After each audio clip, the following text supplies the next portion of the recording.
Shri Guru Shri Yuta Padakamalam Shri Gurun Vaishnavamscha Shri Rupam Sagra Jatam Sagana Raghunatam Vitam Tam Sajivam Sadvaitam Savadhutam Parijana Sahitam Krishna Chaitanya Devam Shri Radha Krishna Padan Sahagana Lalita Shri Vishakhan Vitamscha He Krishna Karuna Sindhu Deenabandhu Jagatpate Gopesha Gopika Kanta Radha Kanta Namostute Tapta Kanchana Gaurangi Radhe Vrindavaneshwari Vrishabhanu Sute Devi Pranamami Hari Priye Vancha Kalpatarubhyasya Kripa Sindhubhya Evacha Patitanam Pavanebhyo Vaishnavebhyo Namo Namaha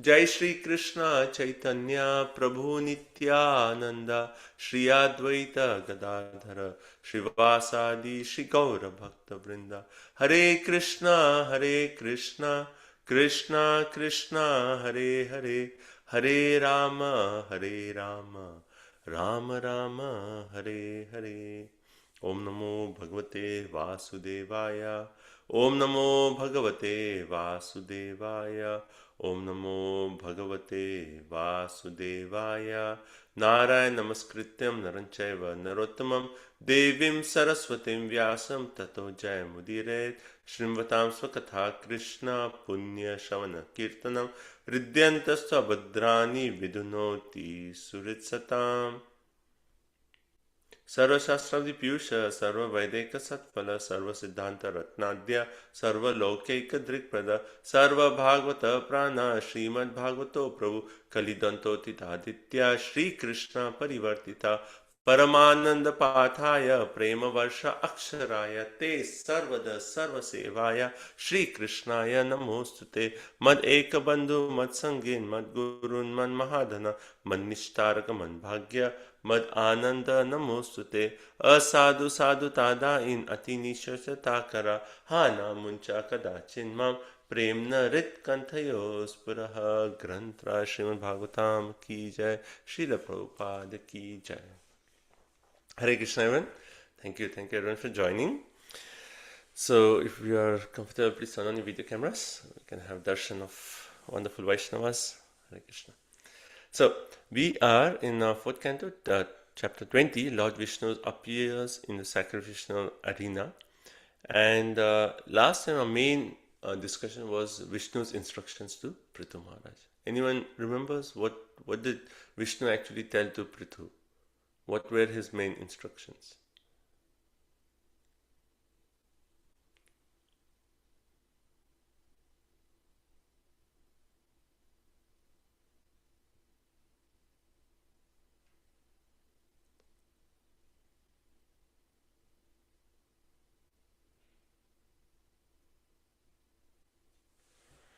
Okay, so basically I'll just quickly go through. I think we discussed this maybe, yeah.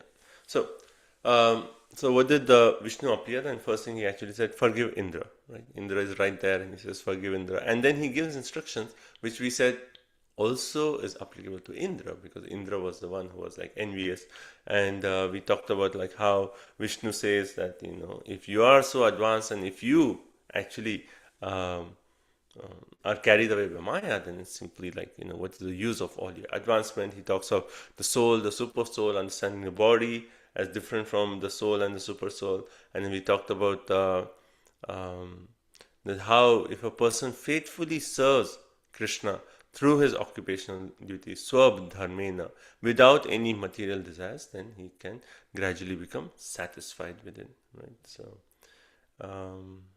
and then he gives instructions that how you should treat higher, intermediate, and lower living entities with equality, be equipoised in happiness and distress, control your mind and senses, and protect your citizens. So 4 instructions he gives, and he basically makes the point why he should protect the citizens. And he said, like, if a king is protecting the citizens, then he gets 1/6 of their pious activity. If he does not, then he actually imbibes their sinful activities, right?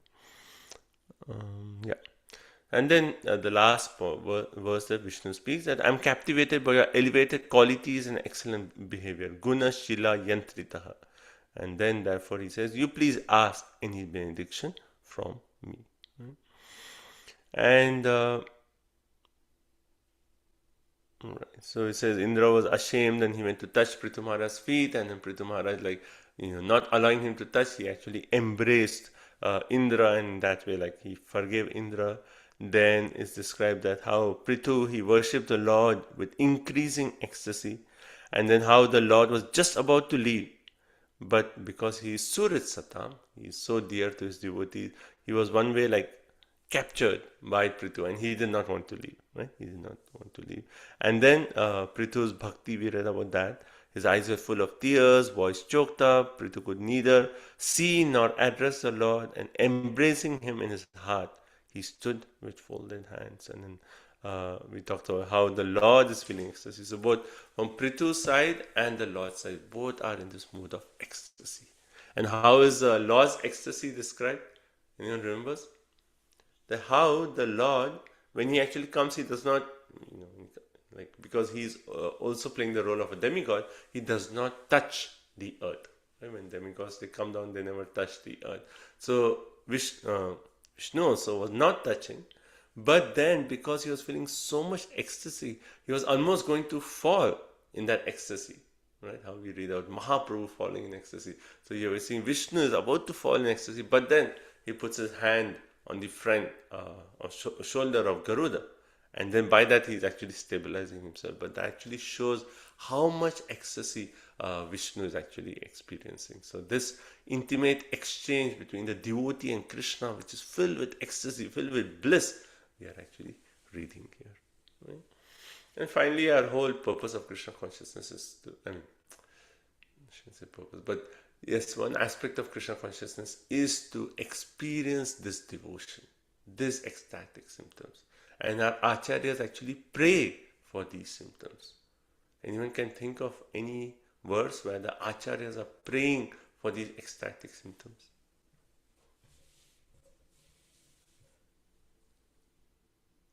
Kabe habe bolo se dinamar. Yes, which is that verse in that? Aparada kuchej. Yeah, so that's the first verse where Shuddha Name Ruchi, right? So in this bhajan, it actually says, Kobite Shri Krishna Nam Ucharane Pulakita Deho Gada Gada Bachane. Right? So he's actually, Bhakti Vinod Thakur is saying, when will my body be covered with like goosebumps, right? Goosebumps. And my voice be gad gada, like how Mahaprabhu, when he saw Jagannath, he could not even say Jagannath, he was like, ja, ja, ga, ga, right? His body is covered with goosebumps and voice broken with emotion as I pronounce Krishna's name. When will my body change color? Vaivarnya Bepatu, Habe Sangatana, when will it change color? And my eyes flow with endless tears as I chant the holy name. Right? And also in Shishashtakam we sing, right? Nayanam Galada Shraddharaya. Right? So this ecstasy is what Bhagavatam is giving us. That experience of Prithu and Krishna, how they are feeling so much ecstasy for each other that they are unable to stand. And Prithu is unable to speak. Prithu is unable to see the Lord. He wants to see, but so many tears that he is unable to take darshan of the Lord. Right? So, and then after this, because Prithu wanted to say something, Prithu saw the Lord but wasn't fully satisfied seeing him, and then hence he offered prayers. So we discussed this point. What are those prayers of pure devotees? It is the overflow of their ecstasy for Krishna. They're feeling so much ecstatic that that emotions are flowing through their words, and those are the prayers of the pure devotees. And then hence we know what are these prayers?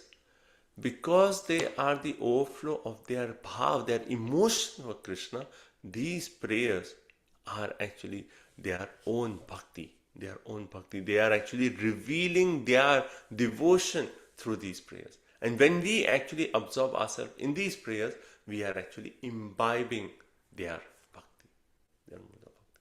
Right? Okay. So we were at verse number 25, I think. And 23 and 24 we discussed two verses, but we'll read them again. We can do the Sanskrit and English, just the Sanskrit and translation, and then we'll continue with text number 25. Okay, so start. Text number 23. which 23? Okay. Prithur Varan Vibodvad Varadeshvarad Buddha Katam Rinite Guna Vikriyat Katam Rinite Guna Vikriyat Manam Yenarkanam Api Santi Dehinam Tani Shakaivalyapate Vrine Nacha. Varshana Priya Mataji.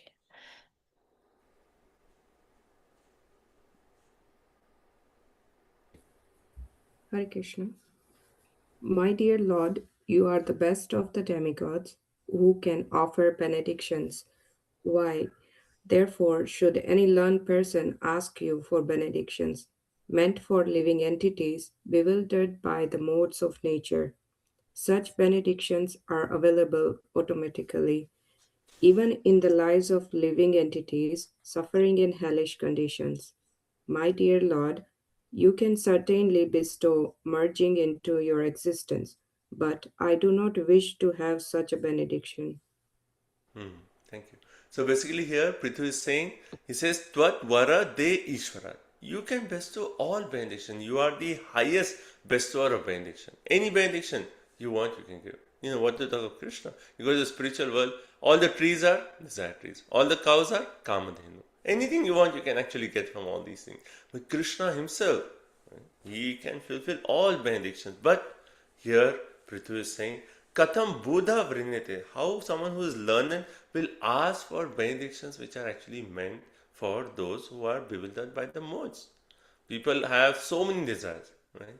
There's a poet who actually, a philosopher, who said, like, if you consider the sky as a paper and the ocean as the ink, and you start writing the desires that people have, your ocean will dry up and the sky will be full, but still the desires that people have will never be fulfilled. So many desires people have. But Prithu is saying, I don't want any of these desires, even Swarga Loka, any material, good wife, business, nothing. I don't want anything. Even he's saying, the Lord, you are Kaivalyapate. You are the one who gives liberation. I do not even want liberation. Right? So he's saying, none of these benedictions I want. And he actually says, Ye narakanam api shanti deha. They are available even for people in hell. Why people in hell? And what does Prabhupada say? This material world is hell. so those in the material world, even like what all benedictions they ask, and Prithu is saying, no, I don't want any of these. Even liberation, I do not ask for this benediction, right? And we read this mood of how a devotee does not even aspire for liberation, right? You know, even the positive 4 kinds of liberation he does not aspire. What to talk of the negative liberation, which is merging into Brahman? Certainly a devotee will not aspire for that, right? Kaivalya, right? Merging into Brahman, devotee. And then basically Prabhupada is quoting that verse, Kaivalya narakayate tridasha akasha pushpayate. Kaivalya narakayate. That liberation which is merging is just like naraka. It's hellish. I don't want that. Why? Because there's no opportunity to hear Krishna Katha. There is no opportunity to serve the Lord. Then why would I aspire for that kind of liberation? And hence we discuss Sarvam Bhattacharya. What did he say? Kampan susrishamano bhunjanevam kritam vipakam ridvag vapurvir vidadan namaste jivetayo bhakti pade sadaya bhav.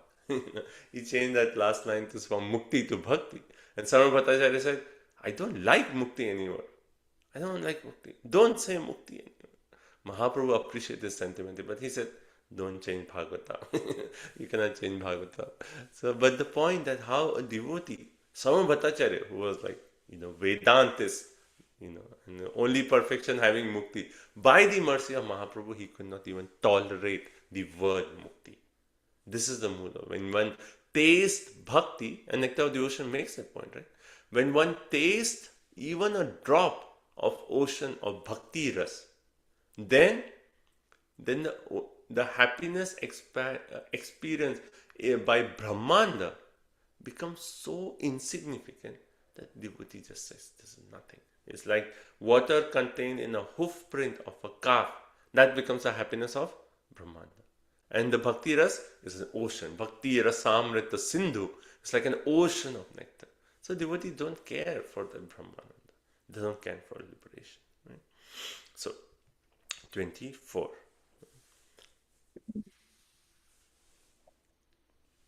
Text 24. Sakamayena tatad apyaham kochin nayatra yushmachcharanam bujashavaha mahatamanta hridayan mukachuto vidhatsvakarnayutam eshamevaraha. Arundhati Mataji, would you like to read? Yes, Mataji. Hare Krishna. My dear Lord, I therefore do not wish to have the benediction of merging into your existence. A benediction in which there is no existence of the nectarian beverage of your lotus feet. I want the benediction of at least 1,000,000 years, for thus I may be able to hear about the glories of your lotus feet from the mouths of your pure devotees. So what do you want? You don't even want liberation? What do you want? And here, further, Prithu Maharaj says, Na kame nata aham kachitna. No, no, no, no. Don't talk of liberation. Right? What do I want? Why I do not want liberation? Yatra yushma charana ambuja asva. Because that kind of liberation, there is no nectarian beverage of the lotus feet of Lord. Can you imagine? Sometimes we go to the temple and we get some nice nectarian beverage. Imagine that nectarian beverage of the lotus feet of Krishna. And that taste. So compared to that, it's just like, forget. No liberation. Because there is no opportunity to taste that nectar of your lotus feet. Then what do you want? Mahatama antaha hridayat mukhachyuta. Right? So this is Mahatama. I want to hear, right, from the core of the heart of great devotees, when pure devotees from the core of the heart, when they speak Krishna Katha, right? Mukhachyuta, from the Mukha, they actually glorify Achyuta, right? Krishna. When they say Antaha Hridaya, from within the core of the heart, they actually speak Krishna Katha. Then, Viditsa Karna, Ayutam, give me what? 1,000,000 years. Why? So many devotees speaking so much Harikatha for time immemorial. Right? How much nectar is there? How much nectar is there? I mean, just if you take our ISKCON society, how many devotees are there? How many lectures are there?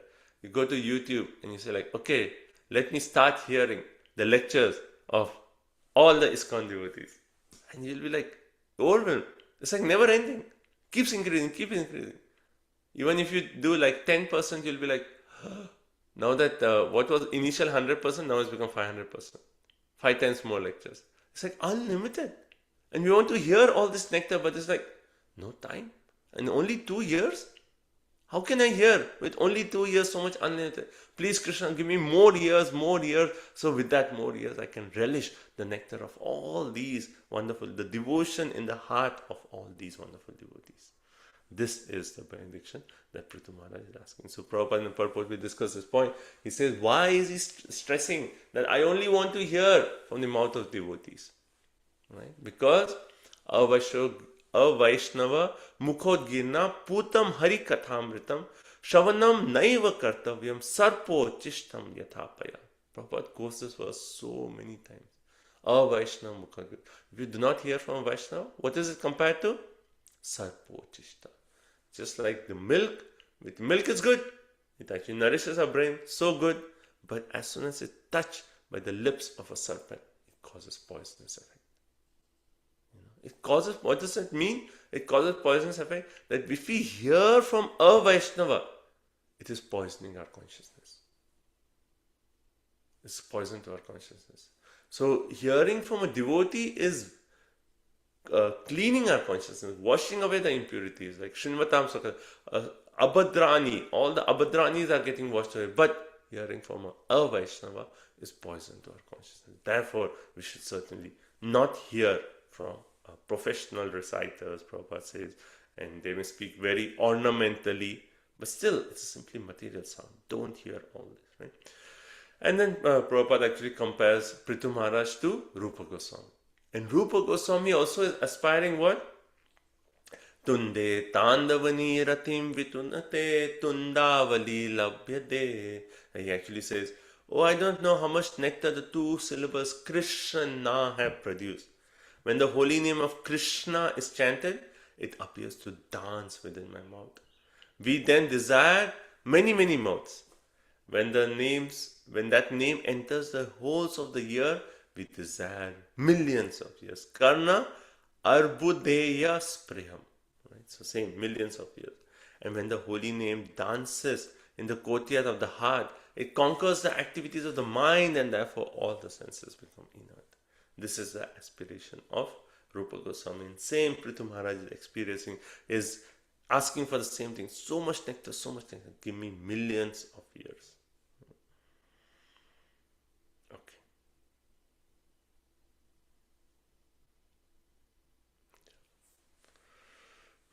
So here, one way we also see Prithu Maharaj's greed for hearing Krishna Katha, right? What is the price to get Krishna Bhakti?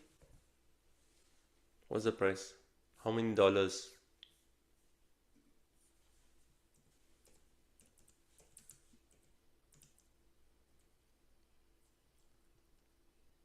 Shraddha. Shraddha, okay.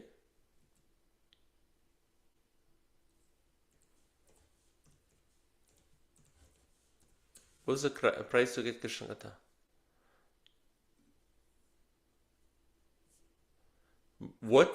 How did Prabhupada coin International Society for Krishna Consciousness?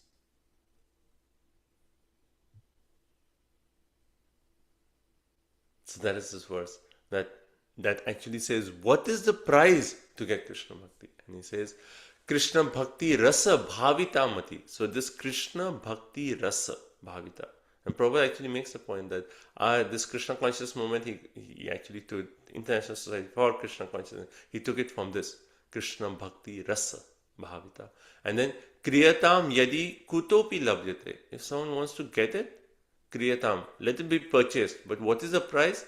Tatra Lolyam Api Mulyam Ekam. Only one price you have to give. What is that? Lolyam.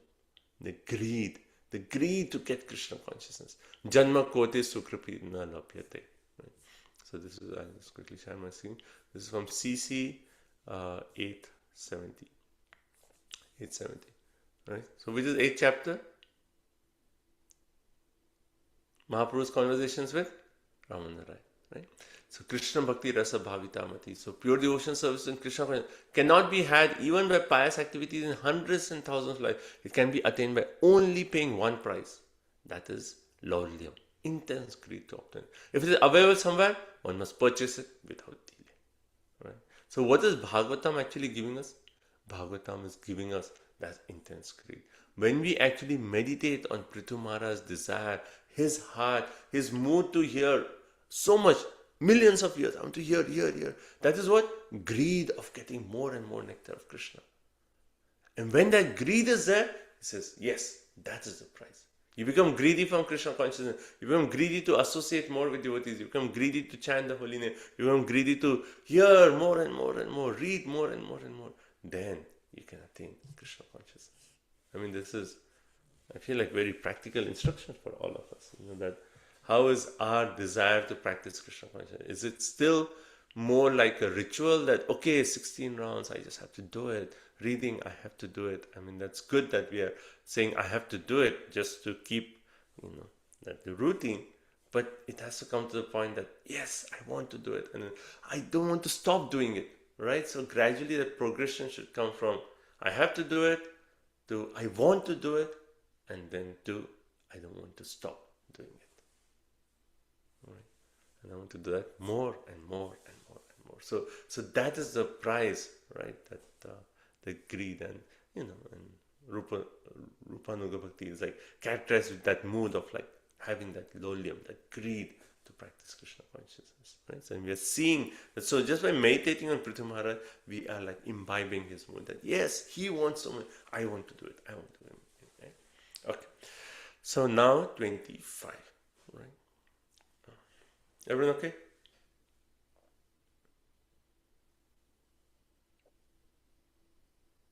Rosie, like how do we develop that intense greed, Prabhuji? Yeah. You have to purchase it from the market, Rupa Goswami says. Which market? The heart of pure devotees. The only place where we can get this is from devotees who have that greed. And when we go and we associate with those devotees, then they will pour their greed onto you.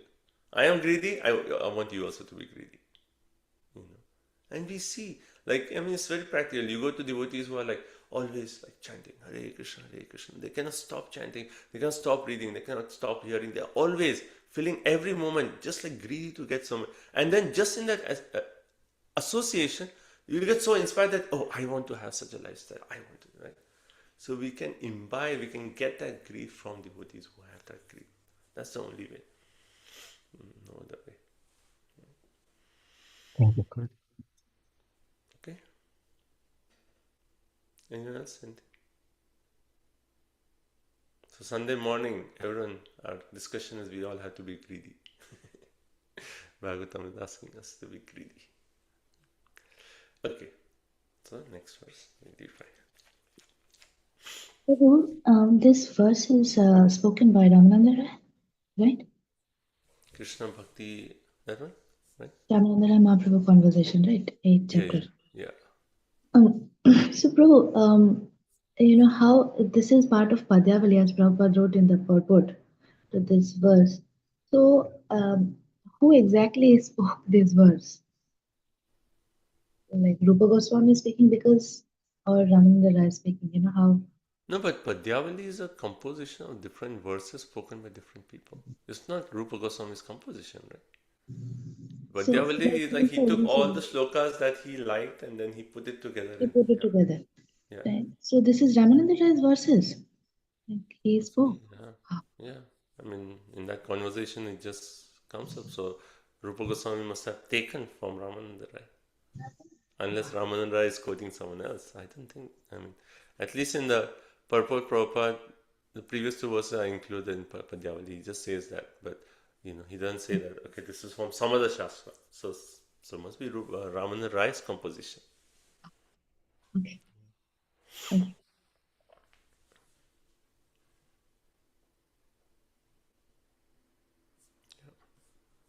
Beautiful. And Padyavali, all the verses are so nice. Okay, so let's continue. Text 25. Sa uttama shloka mahan mukhachuto bhavat padambhoja sudhakana nila smritim punar vishmrita tattva vartmanam kuyoginam no vitarat yalambarai. Oh, we discussed this, right? We already discussed this verse? Yes? Last week? We went to text 27 last time. Oh, okay. Oh, okay. Okay, so just quickly, let's read the translation and we'll go to the inside. Continue. Who's next? Divyanita Lila Mataji. 25. My dear Lord, you are glorified by the selected verses uttered by great personalities. Such glorification of your lotus feet is just like the saffron dust particles. With the transcendental vibration from the mouth of great devotees carries the aroma of the saffron dust of your lotus feet. The forgetful living entity gradually remembers his eternal relationship with you. Devotees thus gradually come to the higher conclusion about the value of life. My dear Lord, I therefore do not need any other benediction but the opportunity to hear from the mouth of your pure devotees. So again, Mahat Mukha Chutta. So similar to the previous words are almost repeating. Mahat Mukha Chutta. Right? So even in previous verse we saw that. So here basically saying he wants to hear the words coming from Mahat, from pure devotees. And then he says, Sa Uttama Shloka. Right? So those verses which glorify. Uttama Shloka is Krishna. Right? Glorification of Krishna. Bhavat Pada Ambuja Sudha Kana Anili. So why? The lotus feet. So when pure devotees speak Krishna Katha, their speech carries the saffron particles from the lotus feet of Krishna. And then when we hear that, then what happens? Smritim puna vismrita tattva. The forgotten living entity again remembers his original position. We make this point that our whole reason of our existence here in this material world is forgetful of our relationship with Krishna. Right? Because as conscious living beings, we need some kind of identity, but because we have forgotten our original identity, we associate with so many different identities. But when we hear Krishna Katha, right, we give this example of like if someone has amnesia, is forgotten, right, who I am, right? People have this mental cases where they forget, right? And then the relatives may come or doctors may come and say, see, this is you, this is your house, this is your car, this is your wife, right? All these things. And he'll show photos or something to actually connect. Now we have a relationship with Krishna, we have forgotten. How do you actually revive? By again, just like remembering something that we have maybe tasted before, right? We have tasted before. So basically by hearing Krishna Katha, we are smritim puna vismrita. What we have forgotten, we will actually again remember. And what have we forgotten? Our relationship with Krishna. Right? So just by hearing, this is the glory of hearing Krishna Katha, our relationship with Krishna will actually be revived. We will know who we are. Right? We will know who we are. I mean, even in our ISKCON society, we know devotees whose relationship with Krishna is actually revealed. Right? And for us to get convinced, have that deep faith in the process what Prabhupada has given, that Prabhupada has given everything, they have actually revealed confidentially about their Swarupa. Right? So that actually shows Prabhupada has given everything. Just we continue with the process, we just hear this, and someday, maybe some lifetime, I don't know, our Swarupa with Krishna will be revealed. Right? There's a famous story of Indra Prabhu revealing his, Swarupa. And there's another devotee. The book is called Simple for the Simple. Right, a small book. Right? Basically, when Mataji, she also realized how her position was an assistant to Mother Yashoda to help prepare lunch for Krishna. I mean, it's like, so it's like, the point is just by hearing Krishna Katha, particularly, we just stick to this line. Prabhupada, his associates, his devotees, his servants, we just hear and we hear and hear, and then puna, smritim puna, vismritim, we will realize our original position, right? Then, okay, and therefore alamvare, no other boon. I do not want anything else. Okay, next verse. Anyway, I already discussed, so I'm going to go through a purport again. So 26. Yasha Shivam Su Shrava Arya Sangame Yaditraya Chopashrinoti Te Sakrit Katam Gunagyo Viramedvina Pashum Shriryat Pravavre Gunasangrahe Chaya. Hare Krishna. My dear highly glorified Lord, if one in the association of pure devotees hears even once the glories of your activities, he does not, unless he is nothing but an animal, give up the association of devotees.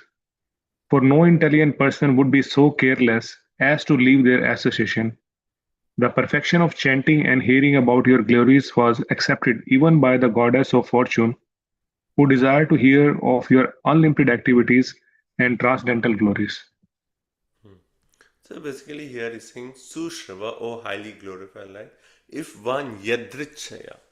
We have seen this word before. Yadrichaya means by chance, just by chance. Yadrichaya, just by chance. If somehow or other, someone does what? Even once. Sakrit means even once if he hears. Even once if he hears.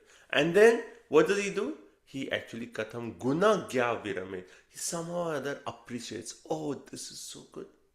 Somehow appreciates the qualities of Krishna just by once hearing. Then what he'll do? Vina pashu. He'll say, oh, I cannot stop hearing. Unless he's an animal. And there's another verse, right? Nivrittata se upagiya manan Bhavo Shada Shoka Manobhiramat Sa Uttama Shloka Gudanuvadat Virat. What's the last line?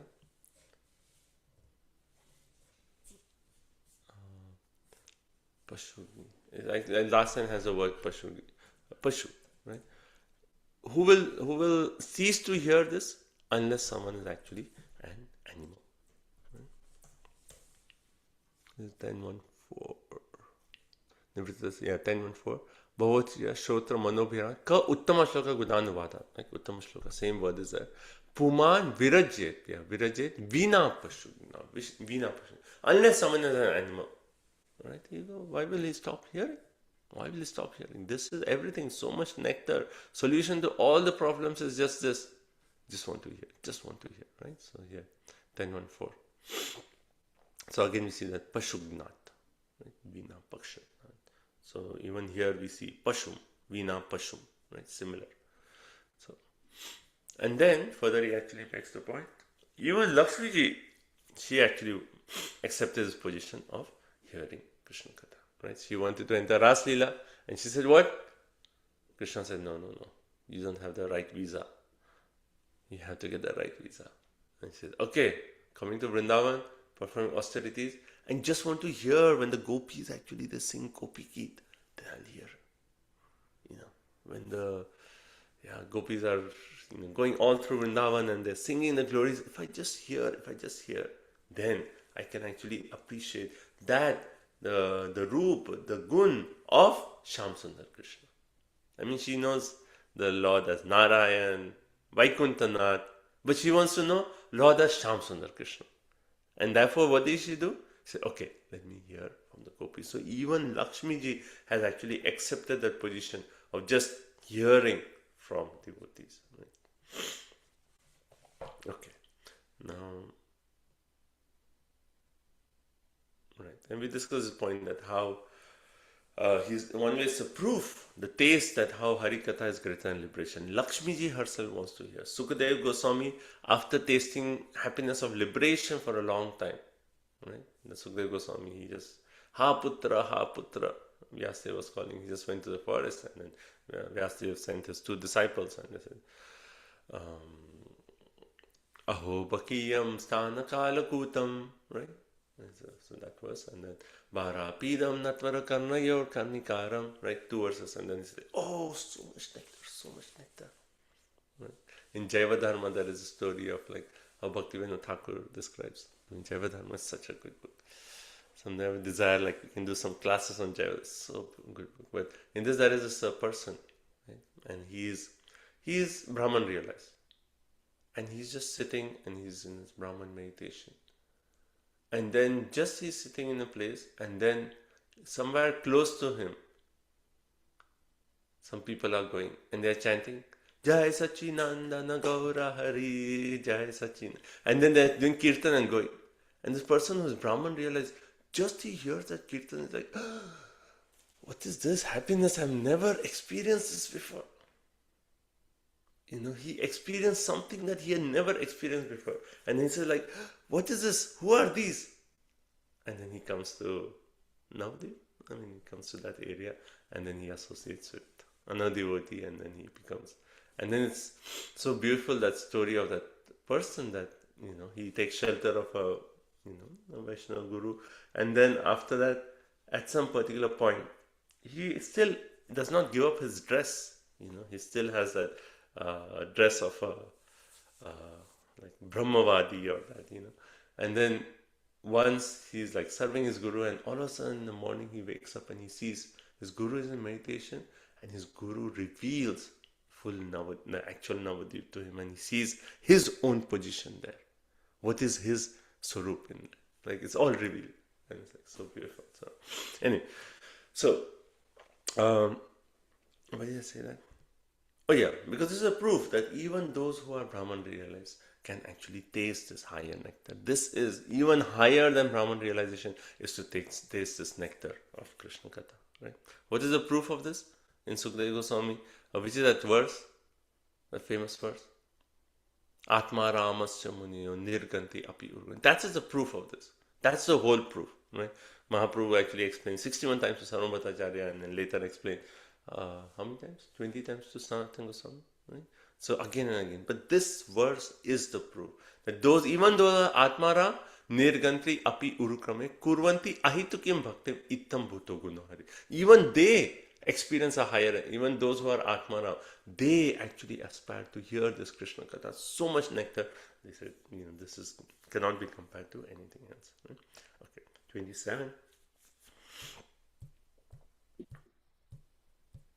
Atha bhajetva kila purushottamam gunalayam padmakareva lalasaha apyavayoreka spridho kalir nasyad krita tvachcharanaigatanayo. Now I wish to engage in the service of the lotus feet of the Supreme Personality of Godhead, and to serve just like the goddess of fortune, who carries a lotus flower in her hand, because his lordship, the Supreme Personality of Godhead, is the reservoir of all transcendental qualities. I am afraid that the goddess of fortune and I would quarrel, because both of us would be attentively engaged in the same service. We discussed this, right? Someone was thinking like I had my marker at 25. But anyway, these verses are so nice, so it's good to again go back. So 27. So basically here he's saying, Atha, therefore I shall engage in your devotional service, right?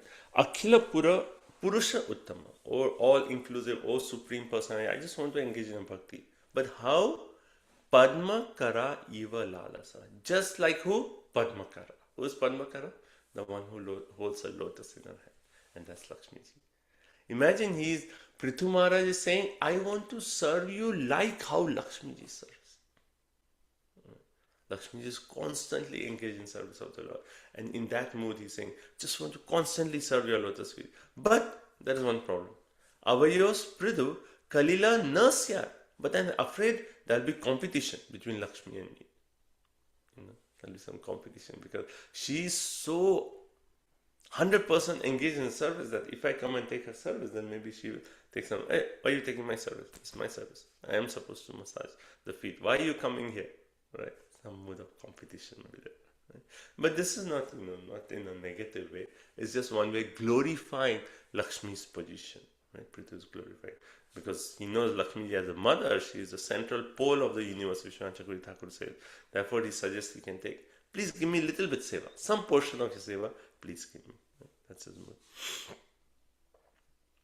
Right. So I think we discussed this verse. Right? Now, Prabhupada in the purport clarifies, and certainly this is not, a negative mood of saying that, oh, she will quarrel. That'll be no.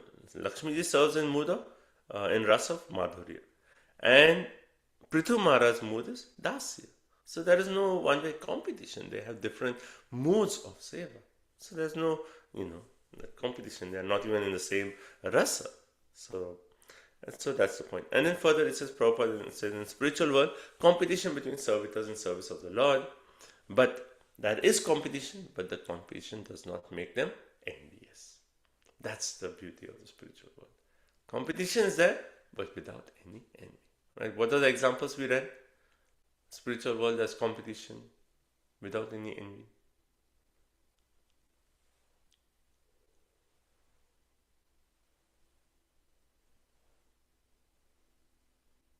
One is the example of Flowers of Vaikuntha.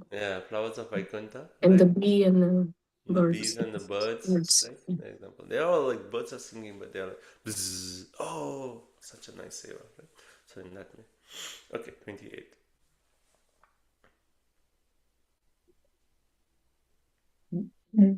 Jagadjananyam Jagadisha Vaishasam Syadeva Yatkarmani na Samehitam Karoshi Palgapyurudhina Vatsalaha Swaeva Dishne Bhiratasya Kim Taya. Translation, Srila Prabhupada ki jai. My dear Lord of the universe, the goddess of fortune Lakshmi is the mother of the universe, and yet I think that she may be angry with me because of my intruding upon her service and acting on that very platform to which she is so much attached. Yet I am hopeful that even though there is some misunderstanding, you will take my part, or you are very much inclined to the poor, and you always magnify even significant service unto you. Therefore, even though she becomes angry, I think that there is no harm for you, because you are so self sufficient that you can do without her. Hare Krishna. So interesting. So it says Jagat Isha, O Lord of the universe, Jagat Jananyam. So it's saying Lakshmi, the goddess of fortune, Syat Eva. Certainly anger may arise. Yet Karmani, as I am wanting to do her seva, I am taking away her seva, so maybe she'll get angry. Na Samitam Karosi. Yet I am hopeful that how between Indra, when Indra and I had this whole thing going on, you took whose side?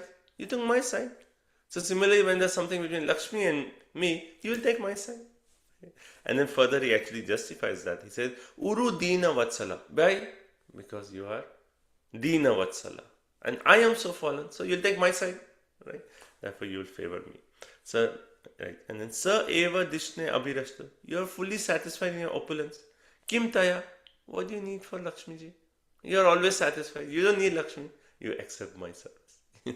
It's a kind of a mood of a flavor of that bhakti. It is not like anything negative. It is all like glorification. It's actually a glorification of Lakshmi, and it is also expressing that kind of mood of bhakti, which we will talk about. So Vishwanath Thakur, he very nicely kind of says that conversation that he often does. He says, there may be some conflict with Lakshmi, who is also my mother, since I received within her universe. This is Lakshmi Ji's universe. I'm residing there. Therefore, she's my mother. Right?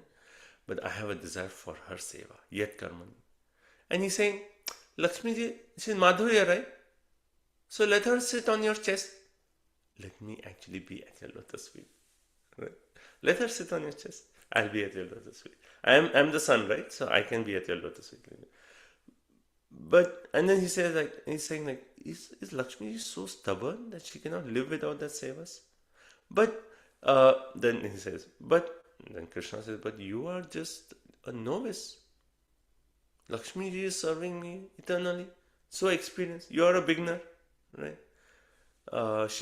You are low, she's exalted. Why do you have this competition?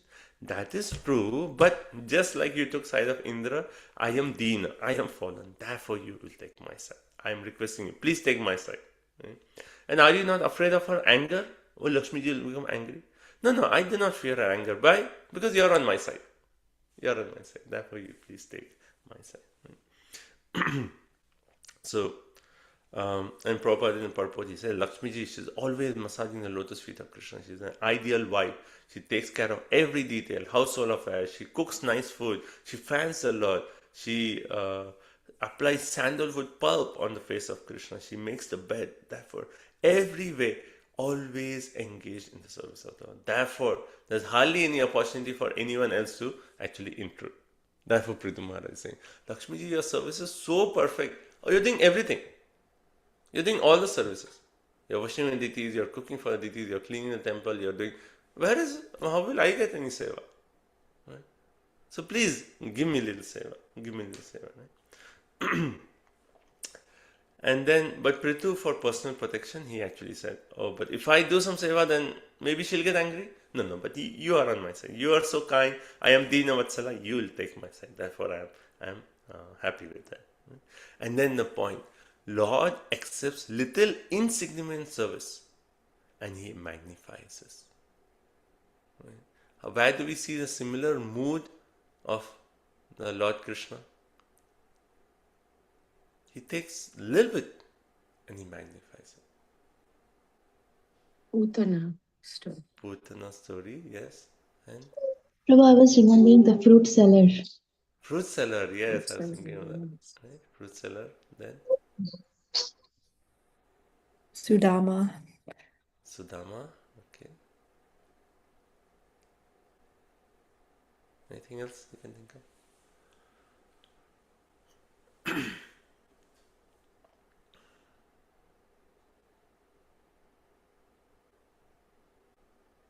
I mean, even when Krishna goes to Mathura, right?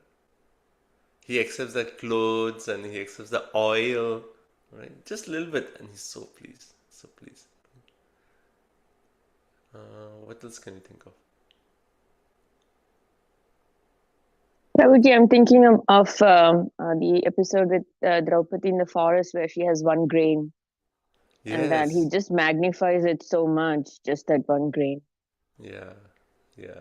And also, like when Draupadi, like, they show that Krishna's finger was cut, and she gave a small piece of Small cloth, piece. and then Krishna reciprocated by giving unlimited cloth, right? When she was being disrobed.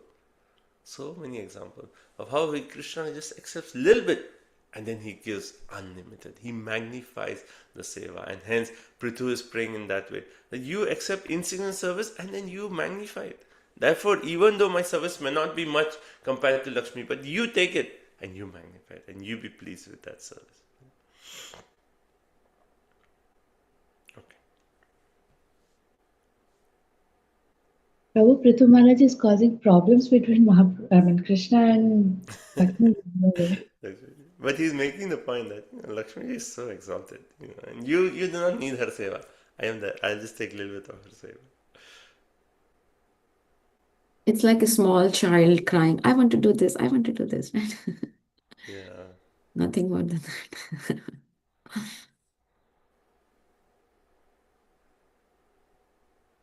Actually, this is my notes actually pasted this whole section from Bhakti Rasamrita Sindhu, because this is a kind of that mood that Prithu Maharaj has is a kind of rasa in bhakti, right? And it is actually called this verse describes Prithu's Veera Bhakti, which is described in Bhakti Rasamrita Sindhu, right?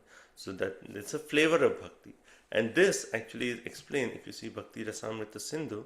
It is in 3, right, third wave, second chapter, text number 53, right? So 51 there says that devotee who, taking shelter of Krishna's dear woman, though not serving Krishna profusely, becomes a chief object of Krishna's mercy, is called Dhira.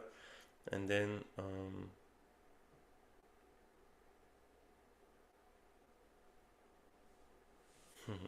so basically further he says, O son who opens the lotus of Yadus, I do not have to exert much effort to gain a wealth of mercy.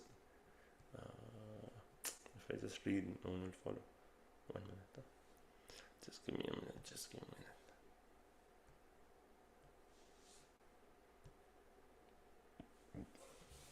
So this actually exact verse, what we are reading here, Rupa Goswami quotes in Bhakti Rasamrita Sindhu in this section. So I'll just quickly share my screen.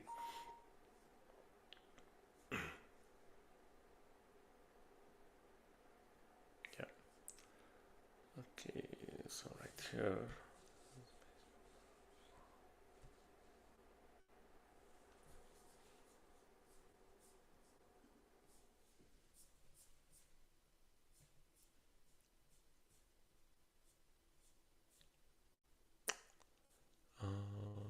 Where is it? Yeah. Okay. You can see my screen now.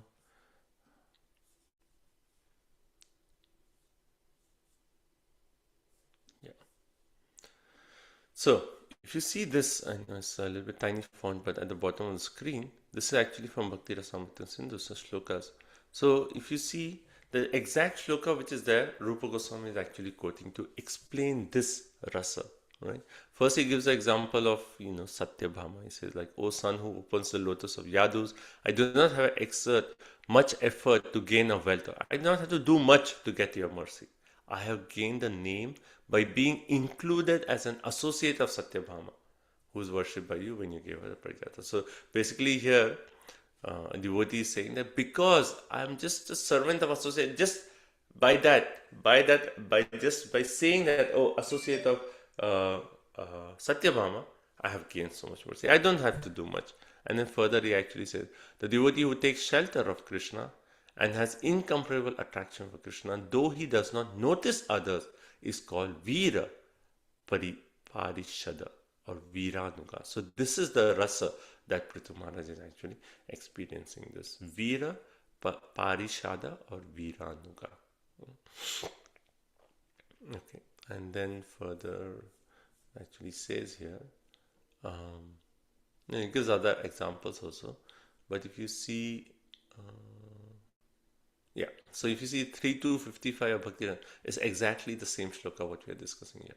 My dear Lord of the universe, the goddess of fortune, Lakshmi is the mother, she may be angry, right? So this is that particular rasa that Rupa Goswami actually explains in Bhakti Rasamrita Sindhu. Okay. Okay, so let's continue. Text 29. Prabhuji, what is the story with Satyabhama's servant?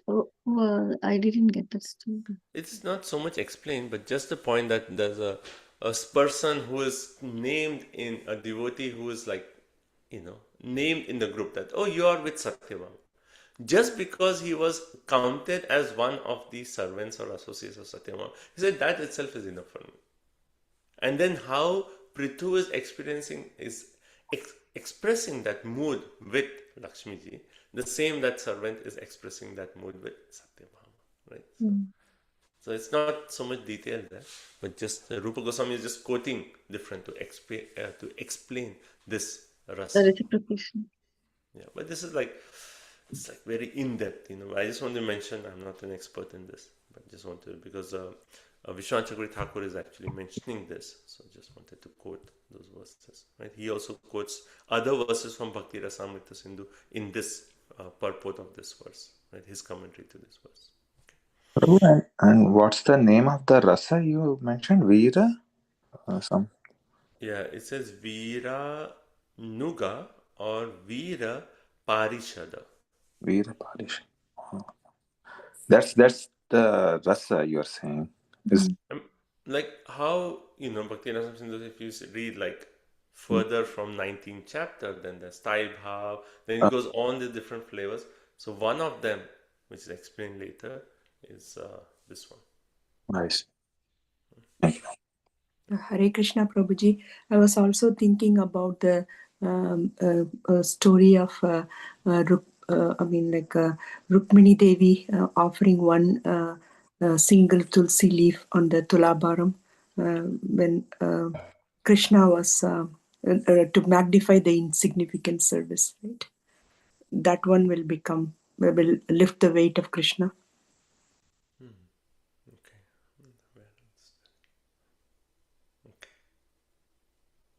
So, it's as of in a practical sense. So here Prithu Maharaj is asking for service on the confidence of Lord's benediction, mercy, right?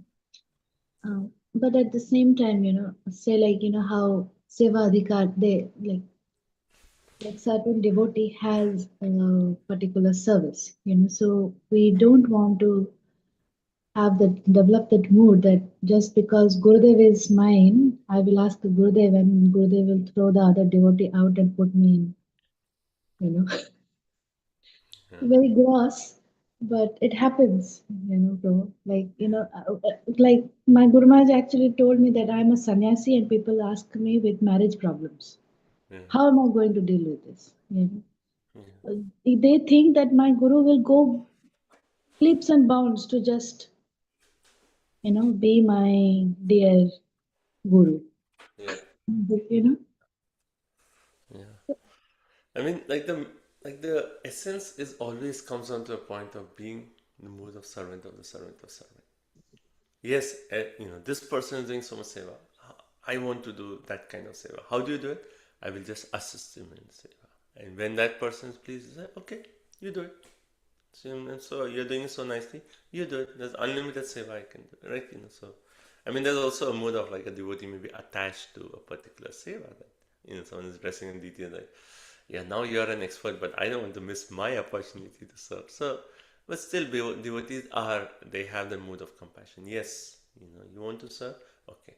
Maybe once in a while you can do it. So there's always the mood of compassion from the Vaishnava, the mood of from other side, okay, being servant of the servant. It's always so sweet dealings. There's not like a competition out of envy. Right? And that's how many, Prabhupada, what he has given us, unlimited services. Is there any shortage of service? You come to a temple and you're like, can I get a little seva? Little. It's like a whole sheet. You can start. Where do you want to start? Right? There's so much seva. You can start cleaning, you can organize this hall, kitchen cleaning is always there, cooking is always there, serving is always there, cutting is always there, taking the trash out is always there, cleaning the bathroom is always. I mean, it's like, that's just dham seva. What to talk of, like, go out, distribute Prabhupada's books. Whatever you do, Prabhupada said, okay, double it. So you come with, like, one day, okay, I distributed 2 Bhagavatam sets. Okay, do 4 Bhagavatam sets next day. It's like unlimited. Right? It's like, is there any end to the seva what Prabhupada has given us? So see, that's the point. Why do we become envious in the material realm? Because material resources are limited. Because I want it, and then he has it. No, I want it. Because there's always competition in a negative way. That why did you get it? I should get that. Because there's limited resources, we become envious. Like, he's better. In spiritual world, it's all unlimited. So where is that envy? Room for envy there? Competition, yes, but in a nice way, without the mood of envy. So that we should always. Yeah, there's always so much seva to do. Like, we can always, like if someone is really doing some seva and you want to do that, and if you just go humbly and say, Prabhu, can I help you, do this seva? Can I assist you? Because Vaishnavas are kind of say, okay, you can do this part. Take that. So, yeah. Okay, 29. Bhajantyata tvam mata eva sadhavo vyudastamaya guna vibramodayam bhavat padanu smaranadriti satam nimitamanyad bhagavan vidmahe. Hare Krishna. Great saintly persons who are always liberated, take to your devotional service, because only by devotional service can one be relieved from the illusions of material existence. O my Lord, there is no reason for the liberated souls to take shelter at your lotus feet except that such souls are constantly thinking of your feet. So basically here, he's saying, not only me, Pritamana is saying, not only me, but all your devotees, they are just asking this benediction to offer seva to you. Right? And because you are affectionate to those who are lower, who are your Dina Vatsala, they worship you. They worship you to always be engaged. And just that worship you destroys the Maya, the influence of Maya, the illusion of Maya. Right? And when that the influence of Maya is actually destroyed, then will that person ask for any other benediction? No. Right? So hence his Prithu is, so Vishnu asks, okay, ask for a benediction. And he's saying, like, not only me, other people also are always worshipping, and by the worship Maya is destroyed, and Maya, then there's no other benediction. Right? And hence next verse, Vishwan Chakri Thakur is connecting and saying, like, so why do I even ask for benediction from my devotees? Vishnu is thinking. Because devotees are always serving. By the service, Maya is, is destroyed. So they won't ask for anything. Then why does Vishnu come and ask for benediction? That is the next verse. Right? So just to connect the verses. So in this verse he says, Ataha, therefore, Sadhava bhajanti tvam. All saintly persons are worshipping you. And what happened? Vyudasya Maya guna vibrama. That Maya guna vibrama, illusion from Maya, from the 3 modes of material nature due to Maya, then Vyudasya, that is destroyed. Vidmahe, I can understand. Anyat nimitsan, there is no other reason for rendering devotional service to you except anusmarad bhavat pada, constant remembrance of the Lord. So you go to a devotee and ask for a benediction. What will a devotee say? Please give me more seva. Why? Because that's no other reason except to always remember you. Right? Hence he always wants to be engaged in seva, because seva will always give him anusmaran bhavet pada. Right? So, like how Prabhupada explained this point, he said, like, my book distributors are always in samadhi. And one way is like, always in samadhi, what does that mean? Because Prabhupada said, when they go out, they're distributing books, they're making life members, what are they thinking? They're always thinking, oh, I'm doing this work to please Krishna, I'm doing this, and they're thinking, okay, next time when I talk to this person, maybe I'll tell him about this aspect and this aspect. And they're always thinking about Krishna. And the blessing of offering seva is the anusmara. Right? And as we are constantly remembering Krishna, then what will happen? End of our life, what will happen? Yam yam vyapi smaranam bhavam tajatante kalevaram. Because by seva we are getting the remembrance, and by that remembrance, then at the end of our life we'll remember Krishna, and then we'll go back to Krishna. Right? So therefore there is no room for any other benediction. Right? And then Prabhupada here he says, Karmis, they ask for material body comforts, maybe up to Swargaloka. Jnanis, they are disgusted with searching after material comforts, and therefore they say, I just want to merge into Brahman. Right? And therefore their desire is to merge. But what is a devotee?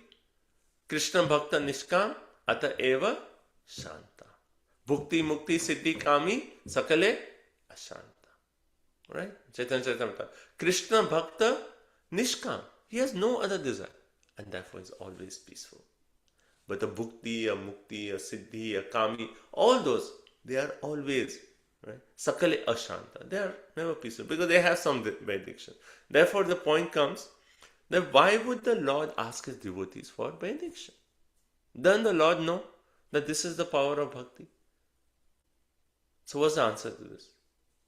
Why does the Lord come to his devotees and ask, please ask something? Why did he come to Prahlad Maharaj and say, please ask for a benediction? Why is he coming to Prithu and saying, please ask for a benediction? To repay, Prabhu. To repay. Yeah, that's a nice point. Yes, You Master. have done so much to me. I cannot repay yourself. Ask something. I want to reciprocate with you. Yeah, we should go. No, I'm saying for his satisfaction, bro. For his satisfaction? Yes, the same thing. Yeah, to actually somehow I want to. You're doing so much for me. I want to do, right? And that's like the transcendental competition between the devotee and Krishna. How Chaitanya Charitamrita Adi Leela 4th chapter explains that with the gopis and Krishna. Right? The gopis are always serving Krishna. Why? So that Krishna smiles. And when Krishna smiles, then the gopis become so happy that they become even more beautiful. And when Krishna sees the gopis have become so beautiful, he smiles even more. And then the gopis see, oh, Krishna is smiling even more, then they become even more. And there's like a continuous competition going on between the gopis and Krishna and the devotees. Devotees want to serve Krishna more and more and more, and Krishna wants to serve his devotees more and more and more. Right? So that's the whole point. So we'll see next verse. Right? 30. Manye giram te jagatam vimohinim varam vrinishveti bhajantamatavyat vachanutantyai adite jano sitaha katham puna karma karoti mohitaha. My dear Lord, what you have said to your unalloyed devotee is certainly very much bewildering. The allurements you offer in the Vedas are certainly not suitable for pure devotees. People in general, bound by the sweet words of the Vedas, engage themselves again and again in fruitive activities, enamored by the results of their actions. Hare Krishna. So basically here is saying that actually only an immature devotee will ask for some material benediction. Those who are purified, they will not ask for anything because they're just getting so much satisfaction in serving, and they just want to serve to remember Krishna, and therefore there's no need for any. Only those who are, particularly here it says, Manye giram te vimohitam, they are bewildered, vimoha, right? Why? Vrishniya iti varam jagatam, they ask benedictions in this material world. Bhajatam atha, you speak unto your devotee, yet because vachanu tantya yadi jana, because if people were not bound by the ropes of the Vedas, the Karma Kanda section, then why would they again and again be enamored by fruitive activities, right? So in the purport we see Prabhupada talks of Karma Kanda, Jnana Kanda, Kevale, Vishaya Bhavda. Right? Karma Kanda and Jnana Kanda are what? Like two pots of poison, right? So anyone who's in the Karma Kanda section or the Jnana Kanda section, they are doomed. Right? And then Prabhupada explains, those in Karma Kanda section, they are trapped in this material body, and whatever is their position, they will always suffer the threefold miseries. Jnana Kanda, cultivation of knowledge to understand spirit, but it's a waste of time. Right? And pure devotee is not interested in this bhukti or this mukti. Karma Kanda, again, pure devotee is not interested. Right? And how does a Lord, when someone goes to the Lord to ask benediction, what does the Lord do?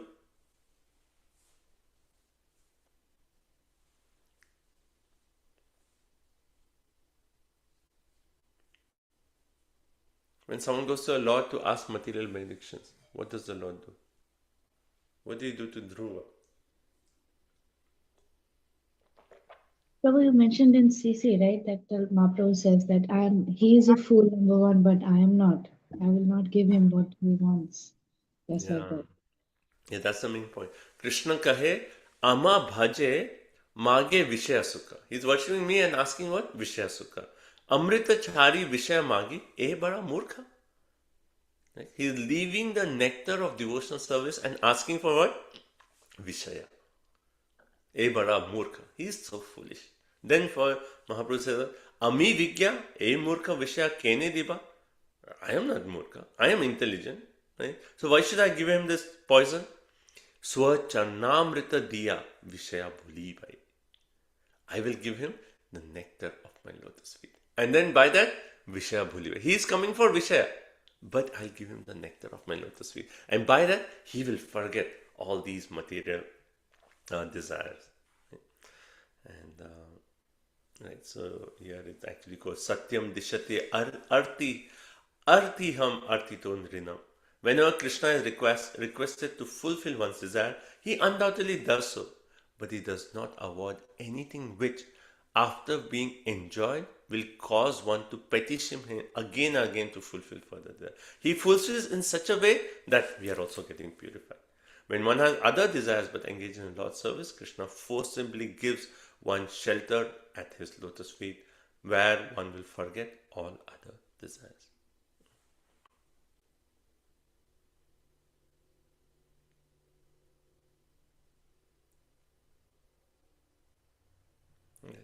काम लागी कृष्ण भजे पाया कृष्ण रस काम छाड़ी दास होते hoya abhilasha. When someone engages in Lord Krishna's devotional service for satisfaction of the senses and instead acquires a taste for serving Krishna, he gives up material desires and willingly offers himself as Krishna's eternal devotee. Next, I think 31st is the last verse, the Pritamana's prayers. Tvanmaya jana isha khandito yad anyarashasta ritatmano buddha yatha chared balahitam pita swayam tathatvam evarhasi na samihitum. Or 2031. Hare Krishna. My Lord, due to your illusionary energy, all living beings in this material world have forgotten their real constitutional position. And out of ignorance, they're always desirous of material happiness in the form of society, friendship, and love. Therefore, please do not ask me to take some material benefits from you. But as a father, not waiting for the son's demand, does everything for the benefit of the son. Please bestow upon me whatever you think best for me. Hare Krishna.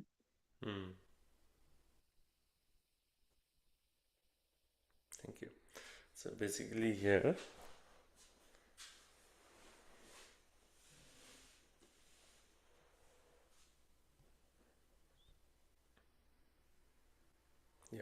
okay, so this is the last verse. So it says, Isha, O my Lord, Tvam Maya, by your illusionary energy, Ada Jana, people in general, they are Khandita, they are separated from you. Why?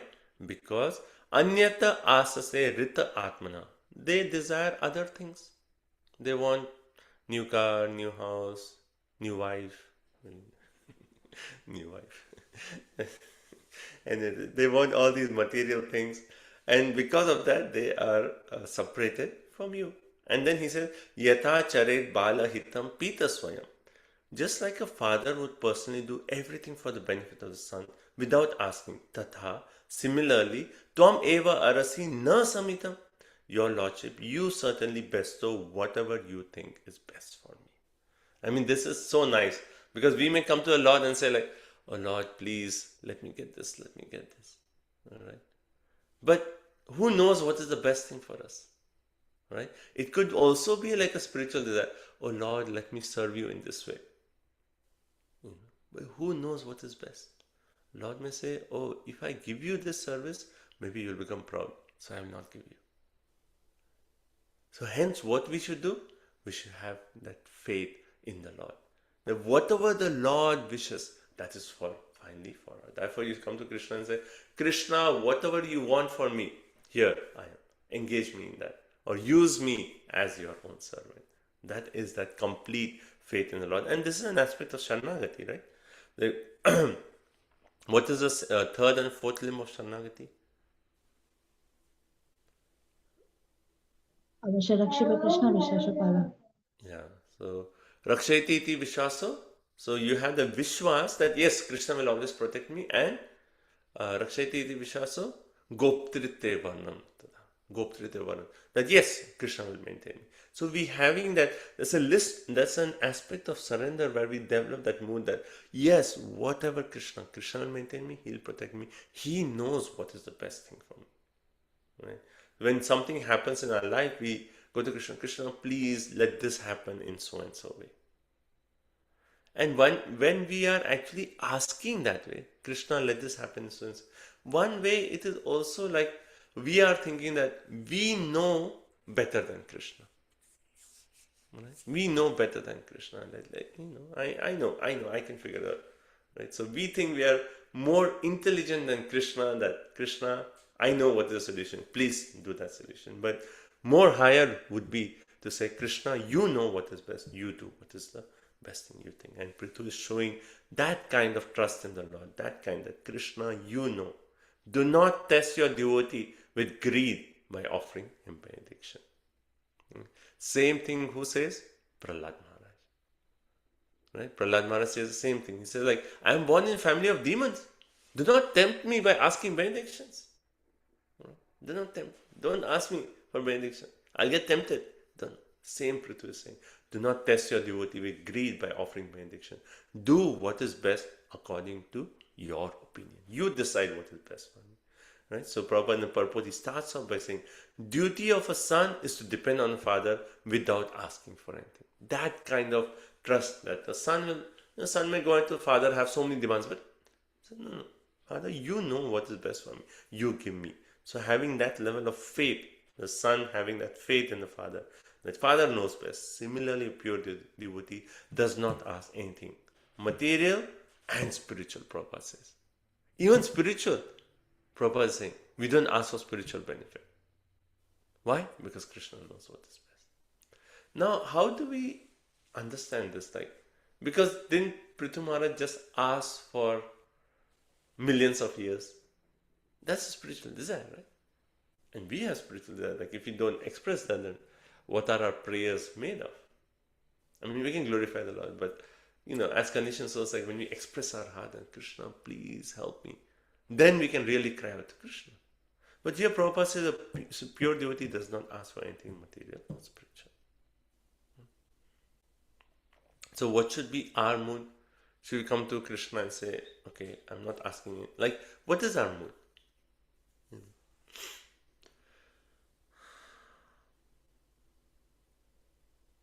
Generally, we ask for engaging in service and give strength to do that service. Right? Yes. So we are at the level of sadhaka, we are saying, Krishna, please, help me with this. I have this anartha. Please help me. Please help. Because by our expressing those prayers to Krishna, we are getting purified. Our relationship with Krishna is being established thus through the medium of those prayers. So we should ask prayers. Right? Now when we get so advanced, Prithu Maharaj, then you say, Krishna, whatever you want, you can do. Right? You don't need to ask anything. Why? Because Krishna in the heart will keep giving you inspiration. I want you to do this, I want you to do this, make this person temple president, make this, like how Prabhupada said. Krishna tells me from within who to select the leader. I don't, I have direct connection with Krishna. So, like that case, right? So, and then Prabhupada also quotes here Bhagavad Gita 1866, Sarvadharma Pratijam Mahamekam Sharanam. Aham Tvam Sarva Pape. With that level of surrender. Yes, Krishna, whatever you know is best. Right? Also, Prabhupada quotes Om Purnamada Purnamidam. That Lord supplies all necessities. He knows. He's assigned a quota for everyone. Just be happy with that quota. We don't need to, ask the Lord for more. Right? He's given a quota for everyone. And then Prabhupada said, the problem is we create unnecessary demands and we get entangled. Krishna has given all of us a quota, but we create, no, I want this, right? Unnecessary demands. And then because of that, we get entangled. Therefore, the duty is everyone, surrender unto the Supreme Personality over there and let Him take charge. Let Him decide what is the best thing for us. Right? And Prabhupada also quotes Shishtashtrakam, 4th verse. Right? Na dhanam, na janam, na sundarim, kavitam va jagadishakame, mama, janmani janma, even not liberation, janma janma. Right? Janma janmi share. Bhavatat bhakti. I just want that bhakti to you. Okay. Therefore, the conclusion Prabhupada says, pure devotee does not aspire for material benefit from devotional service, nor enamored by the fruitive activities or philosophical speculation. Anya bhilasita sunya. Jnana karmadi anavritam. Anukulena Krishna anushilanam. That's the mood of a devotee. Right? So this is the last. So one way, what Rupa Goswami is saying in Anya Bhilasita Sunyam, that we are seeing in Prithu Maharaj's prayers. Right? That Anya Bhilasita Sunyam verse is expressed through Prithu Maharaj's prayers. Okay? So these are the prayers. So let's see if there are any comments or any realizations you would like to share. And then the last part is the Lord offers benedictions and then He leaves. So that's few verses and then we'll move on to the next chapter. Okay. Any realizations on this verse and Prithu Maharaj's prayers? Any points? Thank you for explaining about Lakshmi, that whole thing with Lakshmi ji. Because when I first read these verses, I was like confused. Like, how come it sounds like competition, like envy and competition, but that it's a kind of rasa, it's a kind of a flavor of kind of almost humorous, like kind of just showing eagerness and like I don't know, it's sweet, very sweet rasa. And also the point that you made that we're envious in this world because of limited resources, but in the spiritual world there's abundant resources, and Krishna has so many so many ways we can serve. So we don't need to feel like, oh, if I go to the spiritual world, there'll be nothing for me to do, because there's a place for us there. We'll be jobless because they're already like Lakshmi Sahasra Sata Sambhava Seva. What should we do? Unlimited Lakshmi Dasavinda. No, there's seva for everyone. There is a job vacancy for all of us. Prabhuji, I like the point you said that when we do service, then we can think about Krishna always without any effort. I just want to share the point that you said. I was thinking about that. On Friday, I was going to the bank and I took a wrong turn. I don't know why I did that. I normally don't do that. And then I turned into a ways redirected me. And when I was turning into the thought came to my mind, is there a little free library here? And moment I turned, there was a little free library in front of me. And I stopped and put the books there and then went to the bank. And then I was thinking, Krishna, you made me took the wrong turn, isn't it? You wanted these books to be placed there. And in this home, the two persons were already sitting on their porch. And I was praying that, oh, they take Bhagavad Gita and start reading. Very cool. So nice. Thank you. That's a good point, that how seva gives anusmaran, smaran, remembrance. Finally, we have to get that mood of remembrance of Krishna, always remembering. And seva, how seva inspires us to think, I'm doing this for Krishna, I'm cooking for Krishna, I'm cleaning for Krishna, this is Krishna's kitchen, this is Krishna's books, I'm distributing this, bringing everyone closer to Krishna, Krishna, Krishna, Krishna. That anusmaran. So that's, yeah. Really, I like the point what you're saying. Book distributors are always in samadhi. They always are thinking how to please Krishna by distributing books. Very nice. Thank you. Prabhupada said that, right? Samadhi. And we had that discussion sometime back about how Prabhupada said, work now, samadhi later. And we're discussing this point, that some people say work now, samadhi later. And it's like, there's no place that's recorded Prabhupada saying that, but the whole point about our seva is our samadhi. Engaging in seva is our samadhi. That's the whole point. Like, you just be absorbed in so much seva that you're always thinking of Krishna. So, yes, yeah, go ahead. Prabhuji, the Krishna Bhakta, they are Santi, they are peaceful, and non-devotees, they are always, even though they have everything, but they are always dissatisfied. Practically, I see it, Prabhuji, in the society. Yeah, people who are having lots of wealth, but they're not satisfied, looking for even how to increase that, and always running. Yeah, and devotees, even though they have very little resources, they're very satisfied. Yeah. Thank you, bro. Yeah. Like that analogy what you gave, like sky, unlimited desires, how you explained, like though you are writing with unlimited ink and on the sky, there is endless desires. Yeah, I really like that analogy. I mean, in Bhagavad Gita 15th chapter, Krishna actually gives a banyan tree example, and he says, like, no one knows where the root starts, where the roots end. Like, it's just unlimited, like a banyan tree. We can't even figure out how many desires, how many attachments. That's our situation. Yeah, thank you. Prabhu,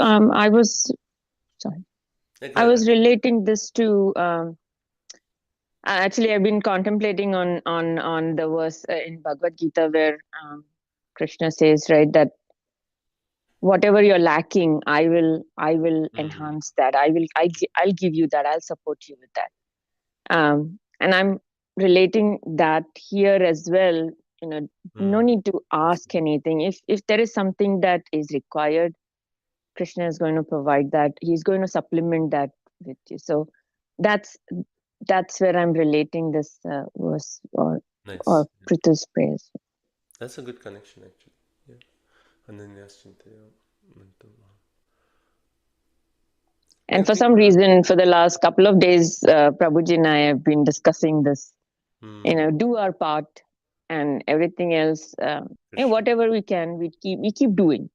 Yeah. And whatever we are lacking, or he's either going to maintain it, and what we have, he's going to maintain, and what we are lacking, he's going to provide. Provide it.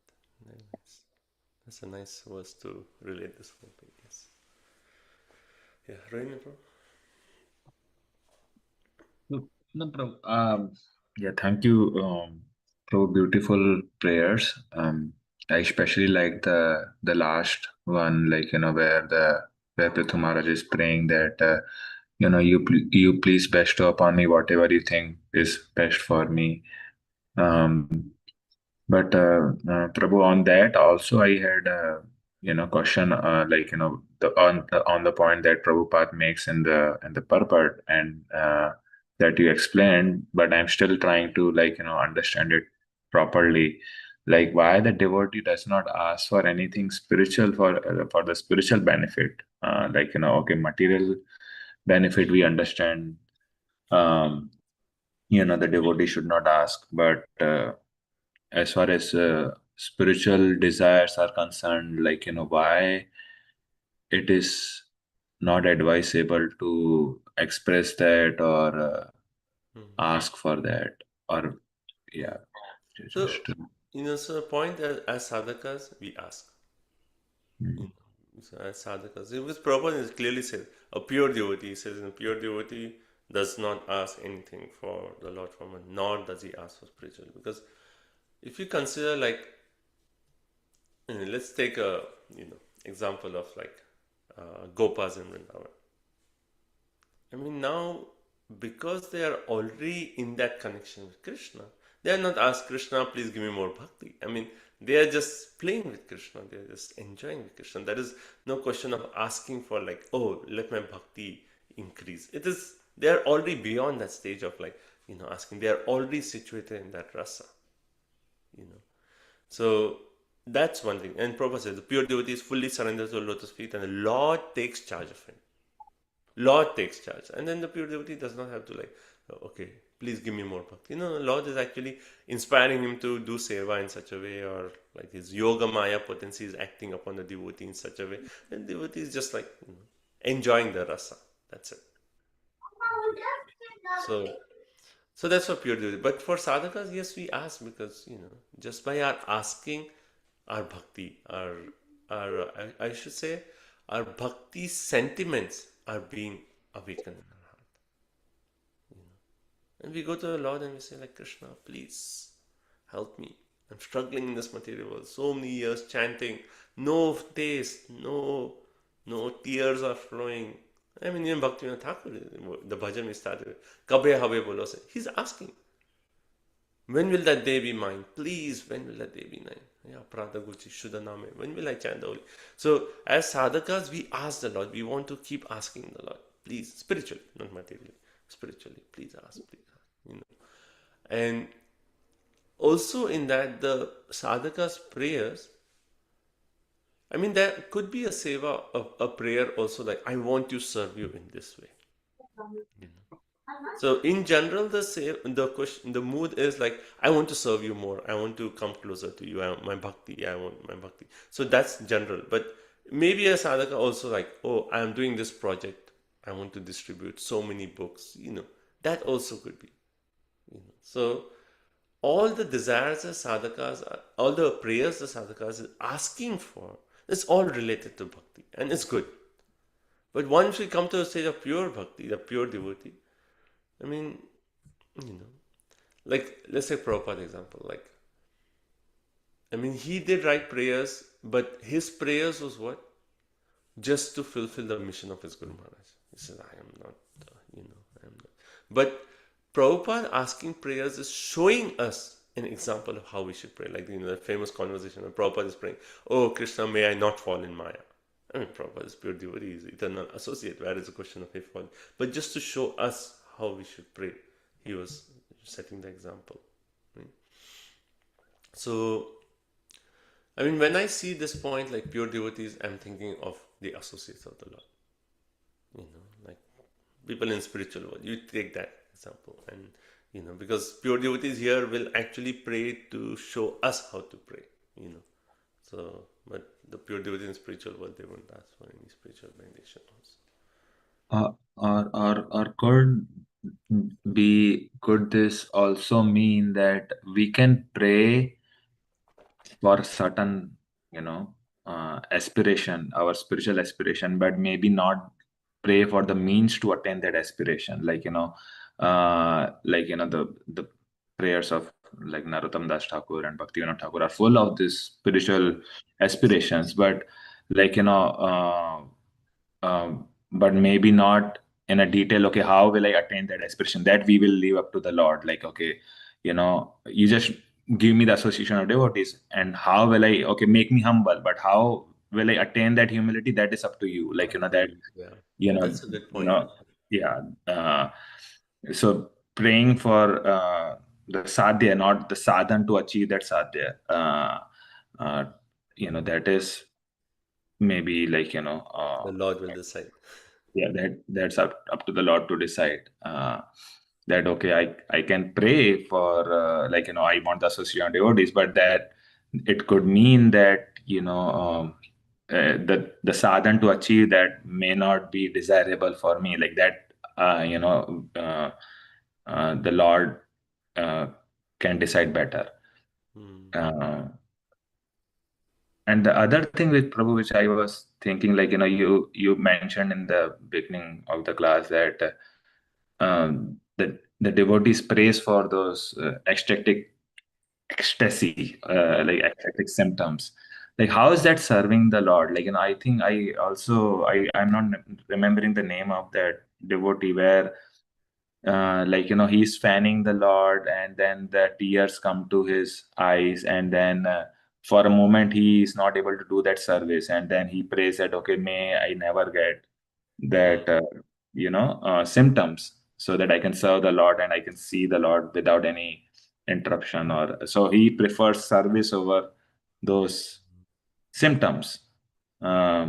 So Yeah. how's that symptom serving the Lord? And we also see, like, some devotees praying for those symptoms, and some devotees are there like, okay, I would rather prefer service over those symptoms. Yeah. Like Nayanam Galasha, why are we praying, right?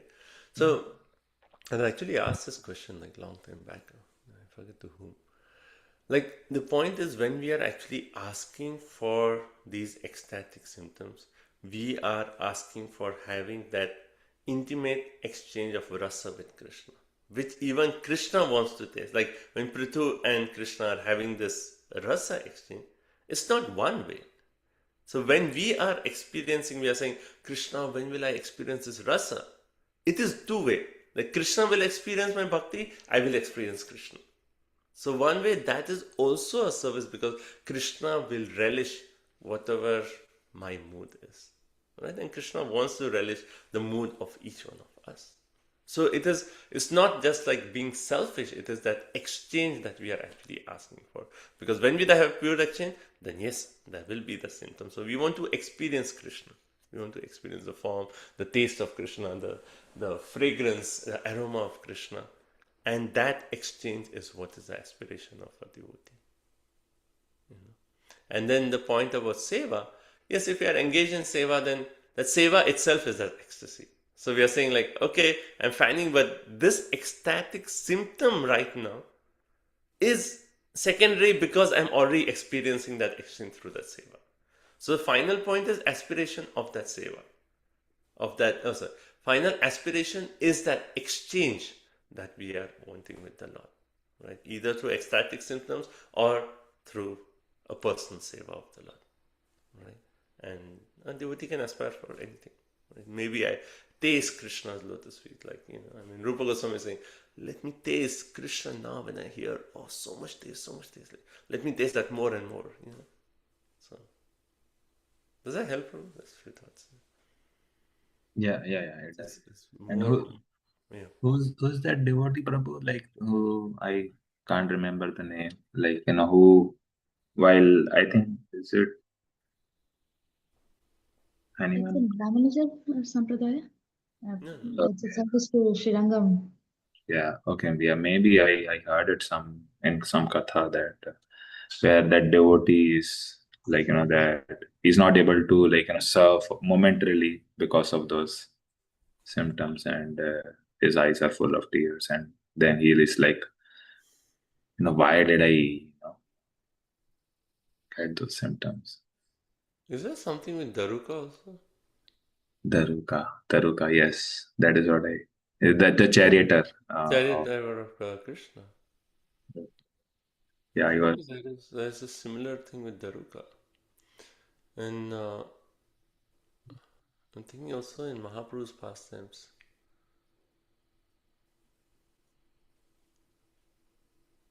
Yeah, I can't think of anything. But I think there's something in Daruka, right? Yeah, now, yeah. Okay, so any other points? Let's see the time. Can we just finish the last few verses and then we'll take a break after that, right? So this is a conclusion. So 32. Maitreya Uvacha iti adi rajena nuta savishvadrik tamaharajan mai bhakti rastute dishtye drishi dhir mai te krita yaya mayam madhyam taratis madushyajam. Translation. The great sage Maitreya continued by saying that the Lord, the seer of the universe, after hearing Prithu Maharaj's prayer, addressed the king, "My dear king, may you always be blessed by engaging in my devotional service. Only by such purity of purpose as you yourself very intelligently express can one cross over the insurmountable illusory energy of Maya." Which is the verse that Bhagavad Gita comes to our mind? Devi Eshagunamai Mamaya Durutya, right? So iti adi rajena. So here we see Prithu is like as the original king, just being a Shaktavish avatar. He's actually saying, Nuta sa Vishwadrik. The Lord is saying the one who sees, seer of the whole universe. So when that original king worshipped that personality who was a seer of the whole universe. Tam aha, he actually said this. And he said, Rajan, he said, O king, mai bhakti astu. Right? This is a benediction. Mai bhakti astu. My king, my dear king, may you always be blessed by engaging in my devotional service. Mai bhakti astu. His blessing. May you always be engaged in my devotional service. Dishtya idrisha dhimai. Because by good fortune, what you are asking me with intelligence, that you ask only for pure bhakti, you did not put your faith in jnana, yoga, or any other thing. Just by that, you will cross over the illusory existence. Yaya mayam mayam tarati sma dushyayam. Just like we say, Mayi esha gunamayi, Daivi esha gunamayi, Mama Maya duratya. So duratya, dushtajam. It's very difficult to cross, but you can cross it. Why? Only by bhakti. So Prabhupada focuses the point and purpose, this verse, that only by devotional service can one overcome the Maya, which is so difficult to overcome. And hence, Vishnu's blessing, Mayi bhakti astu. Let you be blessed with devotion unto me. Because this is the highest. By that you will cross over Maya. So, yes. So Prabhupada's purpose says, devotee should not care for any material position, whether heaven or hell. He just wants to be engaged in seva to the Lord. Okay. 33. Tattvam kuru maya dishtam apramata prajapate mad adesha karo loka sarvatrapnoti shobhanam. Hare Krishna. My dear King, O protector of the citizens, henceforward be very careful to execute my orders and not to be misled by anything. Anyone who lives in that way, simply carrying out my orders faithfully, will always find good fortune all over the world. Shobha. Shobha, we say the word Shobha, right? Shobha means good fortune. How will you get good fortune? Tvat kuru maya adishtam. What I have ordered you, you do. What did Krishna order? What did Vishnu order Prithu? What was Vishnu? What did he order Prithu Maharaj?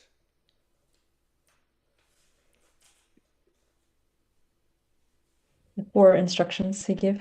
Yes. Right. So treat higher, intermediate, lower with equality. Be equipoise, happiness, distress. Control your mind and protect your citizens. And further elaborate why he should protect the citizens. He should actually take care of the citizens. He should, protect the citizens and the earth according to principles which are actually approved by Anumata, right, and received from great Brahmanas. So that's the instruction, and saying if you just follow that instruction, right, anyone, mat adesha kara loka, any person who follows my instruction will get apnoti shobhano, will get good fortune. Now, what is Krishna's instruction for all of us? What's Krishna's instruction for all of us? Sarvadharma parityajya. So the Prabhupada goes to verses Manmana Bhava Mad Bhakta Madhyaji Mam Namaskaru and Sarvadharma Patija Mam Ekam Shan.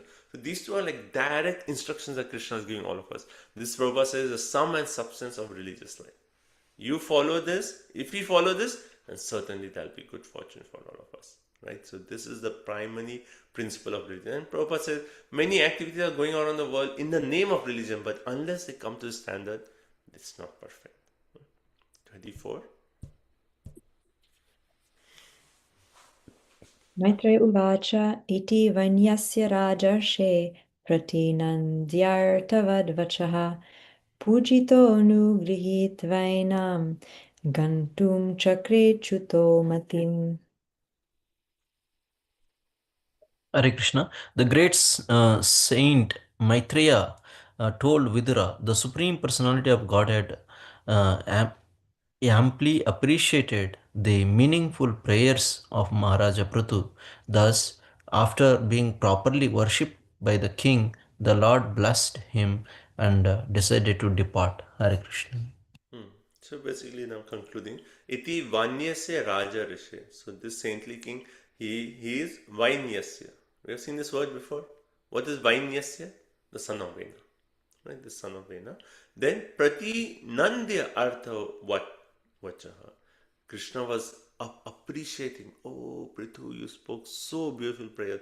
Artha, they are filled with meaning. And in this way, you have worshipped me. Anugrahita. And such he has reciprocated by blessing the king. And what is the blessing? Mai bhakti astu. May you have devotion to me. He is sufficiently blessed. Matim chakre gantum. He made up his mind, okay, now I should leave this place. So, Prabhupada says that how devotees' prayers, they are not material, not even for liberation, only for seva. And the Lord appreciates this mood. When we come to the Lord and say, only for bhakti, right? We ask Krishna, right? Seva adhikara koro diye nijadasi. Please give me that seva adhikar, let me serve you. Then Krishna is very pleased with those meaningful prayers. Right?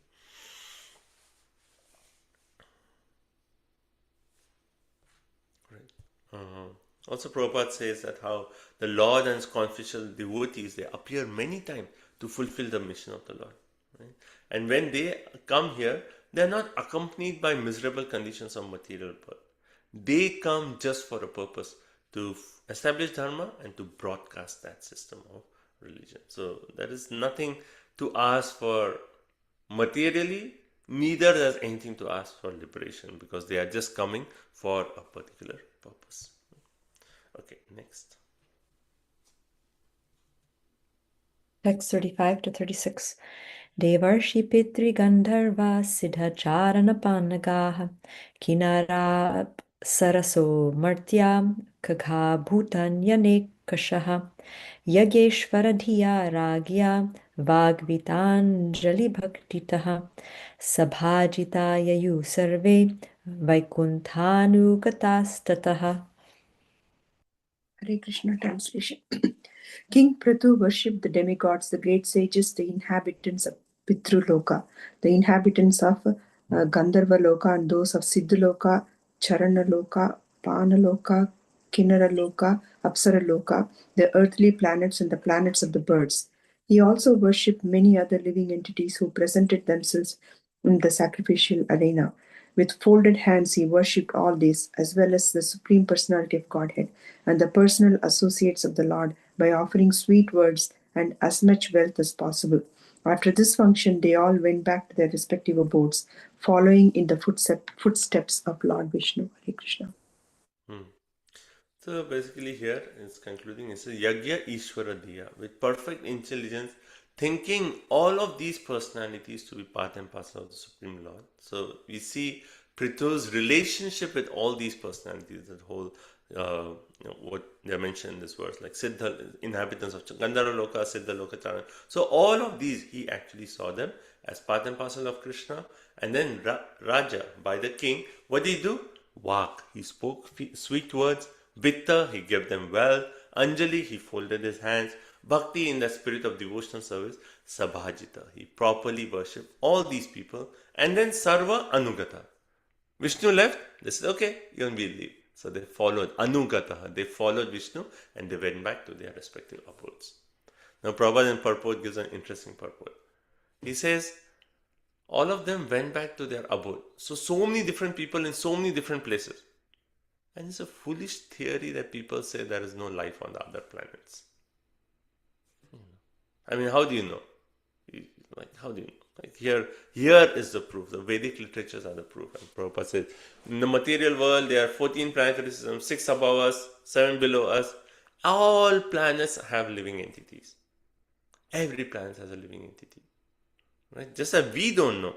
That's our limitation, but that does not mean. So hence we should accept the knowledge from Shastra. And not only in the material sky, even in the spiritual sky, so many unlimited living entities are there.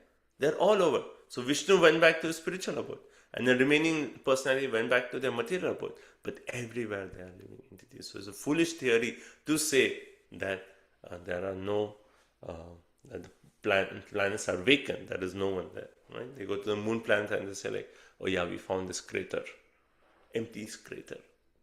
And it's not really their understanding. We get understanding from Shastra. Okay, 37. Bhavan api rajarshe sopadhyayasya chachutaha haraniva mano mushya swadhama pratyapadyata. The infallible Supreme Personality of Godhead, having captivated the minds of the king and the priests who who were present returned to his abode in the spiritual sky. Hare Krishna. So very nice. Manaha Haran Achyuta. What does Achyuta do? Manaharan. He is the expert thief. Right? He is the expert thief. So what does he steal? He steals our mind. Right? Isn't that in that Chaurashtakam? That this point is that he steals our mind. Right? So here the Lord, he stole the mind. He's captivated the mind of the king and all the Upadhyayasya, all the priests. So saintly kings, all the priests. He stole their mind and he went to his abode. And that's why Krishna comes. He comes, he shows his pastime, he steals our mind, he goes away. And then we, because our mind is with Krishna, we have to follow Krishna all the way to Goloka Vrindavan to get our mind back. And that's Krishna's plan. Right? So that's Krishna's plan for all of us. So, and Prabhupada said, Lord descends from spiritual sky without changing his body. Therefore, he is Achyuta. When we fall, we get so many material bodies. So we are Chutta. Right? So he is Achyuta, we are Chutta. Right? And Lord, his name is Krishna. Krishna means all attractive. So he attracts our mind. So all we have to do is say, Krishna, here is my mind. It's a rascal. Please steal it. Please steal it. You are expert thief. Steal my mind. Okay, 38. Adrishtaya namaskritya nripa sandarshitatmane avyaktaya cha devanam devaya swapuram yayo.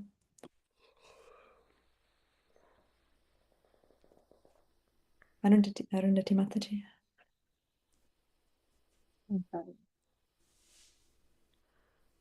Is it 38? Last one, right? Yeah, yes. 38, yes. Yeah.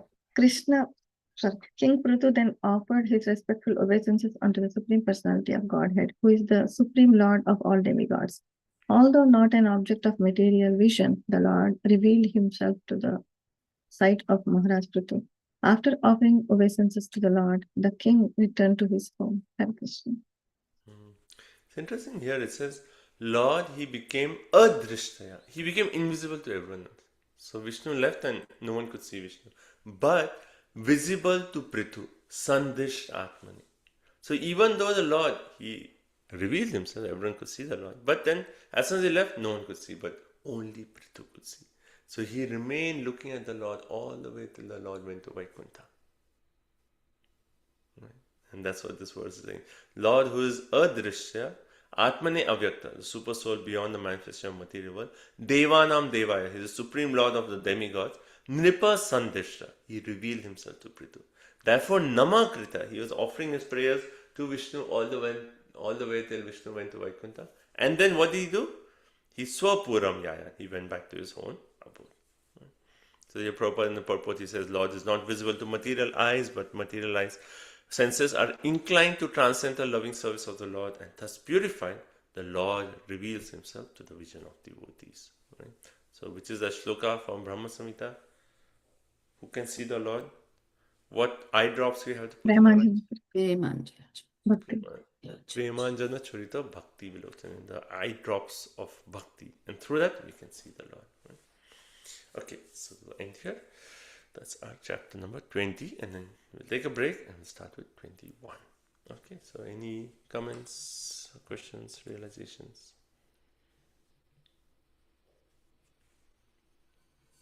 It is such beautiful prayers. I just have to pray that please purify me, as Prabhupada is saying, may I never fall into Maya, and uplift me and engage me in your service, because you know what is best for me.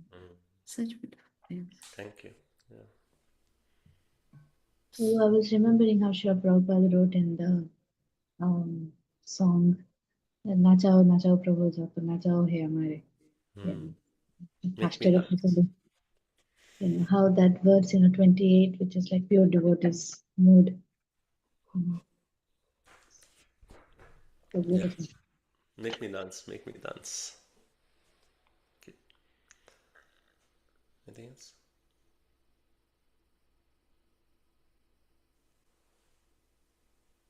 But yeah, I was also thinking that how fortunate we are.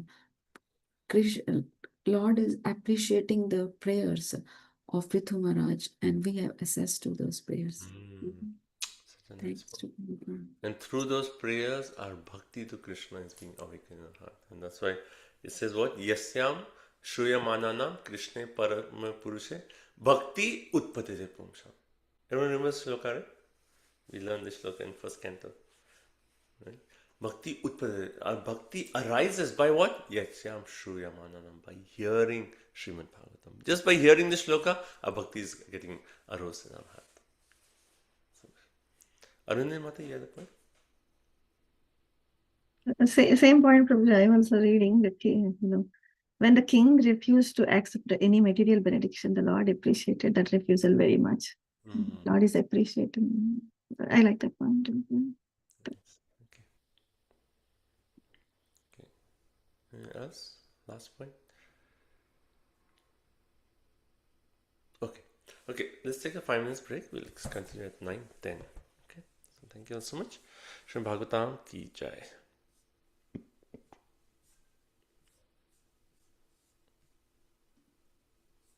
Krishna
Yes, Madam.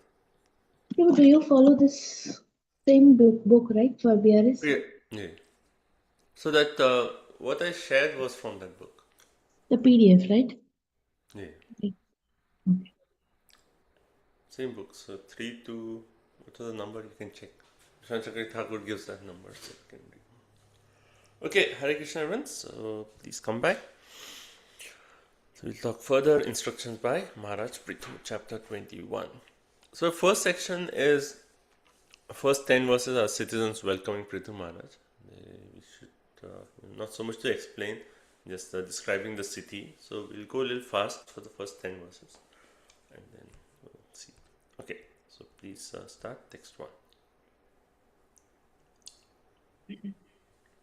Text 1, Maitreya Uvacha, Mokti Kai Kushumas Shragbhir, Dukulai Swarnatoranai, Mahasura Bibhir Dupair Manditam Tatra Vai. I think Varshana Priya Mataji is not here. So Divinity Mataji.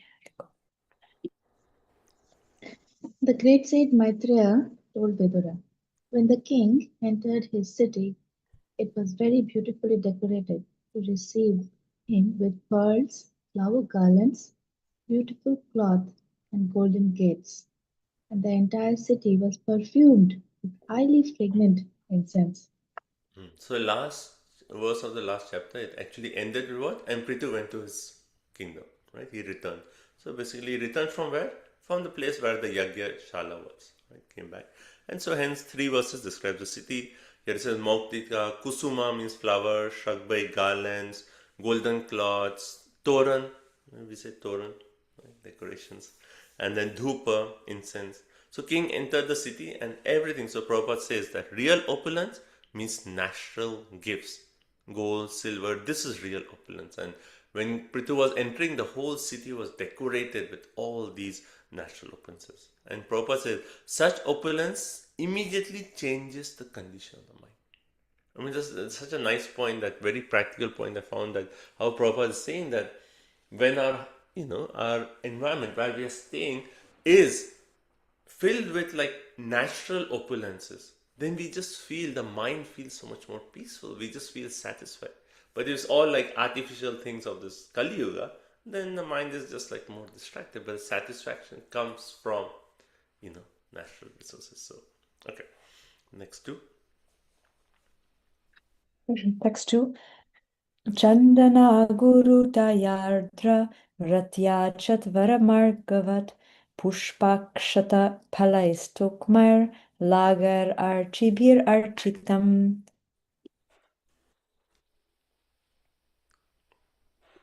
Gagandi Prabhu. Karuna Mach.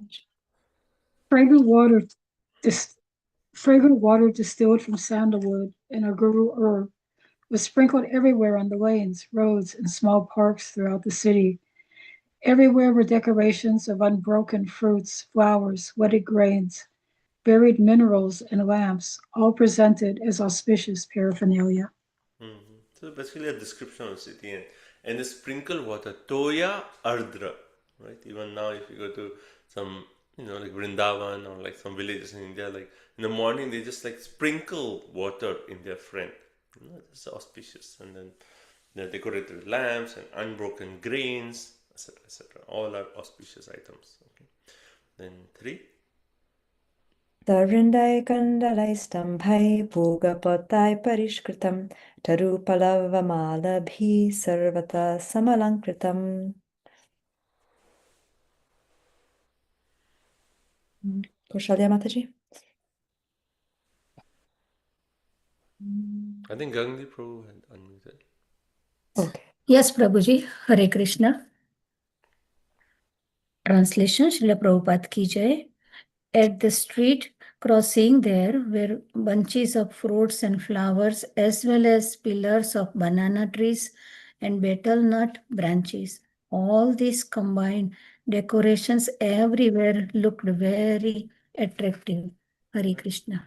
All these were there. There were pillars, like we see how even like sometimes when there's a house warming, they put like banana in leaves in front. It's all auspicious. Mango leaves, banana leaves, very, very auspicious. Right? And young plants, and Pallava is the new leaves of mango trees. Right? When we do yagya, we say get those mango leaves, etc. And also beetle, Puga Potai is young beetle trees. All of them were nicely decorated everywhere. It was very Sarvata Samalankritam, very attractive. Okay, next word. Prajastam Deepa Balibhi Samvrita Shesha Mangalai Abhiyur Mrishta Kanyascha Mrishta Kundala Manditaha. Hare Krishna. As the king entered the gate of the city, all the citizens received him with many auspicious articles like lamps, flowers, and yogurt. The king was also received by many beautiful unmarried girls whose bodies were bedecked with various ornaments, especially with earrings which collided with one another. So now, after describing the city, now Maitreya Rishi is describing how the citizens, they actually came forward to welcome Prithu Maharaj. They said Praja Abhiyuho. The Praja came forward to welcome. And then what did they come? They carried with them Deepa Balibihi. They had nice lamps to do, we welcome the king with those lamps. And then Ashesha Mangale, unlimited auspicious items all the Praja had. Right? And also there were these unmarried girls, Mrishta Kanyaha, unmarried girls. And Prabhupada explains that those unmarried girls who are internally and externally clean, that means what? They are untouched by the hand of any member of the opposite sex. They are actually a source of auspiciousness, a source of energy to men. Right? Just that purity gives energy to men. That's how Prabhupada says. Right? Okay. Then next verse. Rangadundubigoshena Brahmagoshena Chatrvijam Vivesha Bhavanam Vira Stuyamano Gatasmayaha. When the king entered the palace, conch shells and kettle drums were sounded, priests chanted Vedic mantras, and professional reciters offered different prayers. But in spite of all the ceremony to welcome him, the king was not the least bit affected. Hare Krishna. So the main point here, so further it says like Shankar, we hear in Bhagavad Gita also, right? Shankar Dundubi. That means all these conch shells, they've blown, kettle drums, and the priests were chanting all the Vedic mantras, Ritwijam, professional reciters were saying, how if you watch in like Mahabharata and all those things, they like someone blows the conch and says, Maharaj, Dhiraj, Padhar, like, so it was like that.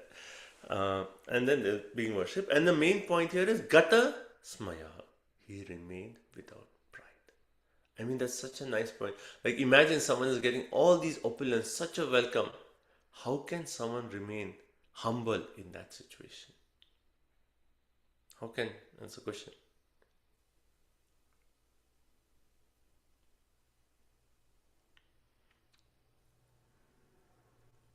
Because he thinks that everything belongs to Krishna. Yeah, seeing everything as, yes, this is all Krishna. Krishna is just giving all this, but he's getting worshipped, right? He's getting worshipped. We had the same in Swambhu Manu entering after giving the daughter to Kardama Muni. He enters back to his palace. The same connection is there, and the same statement is there that he was unaffected. The purport of Prabhupada mentions because he thinks every glorification is in the service of the Lord. Yeah. So Krishna, whatever I am, whatever I'm getting, it's all Krishna's. Right? It's all Krishna. So basically here, Prabhupada says, sign of wonderful character of great personalities is their humility. And he gives a comparison. He says, when tree full of fruits and flowers, how is it? Always bending down. So humility is an ornament of great personalities, right? Even in Bhagavad Gita, Krishna says what? Amanitvam adambitvam, right? Ahimsa shantir arjavam, right? Qualities. And it starts with what? Amanitvam, humility and pridelessness.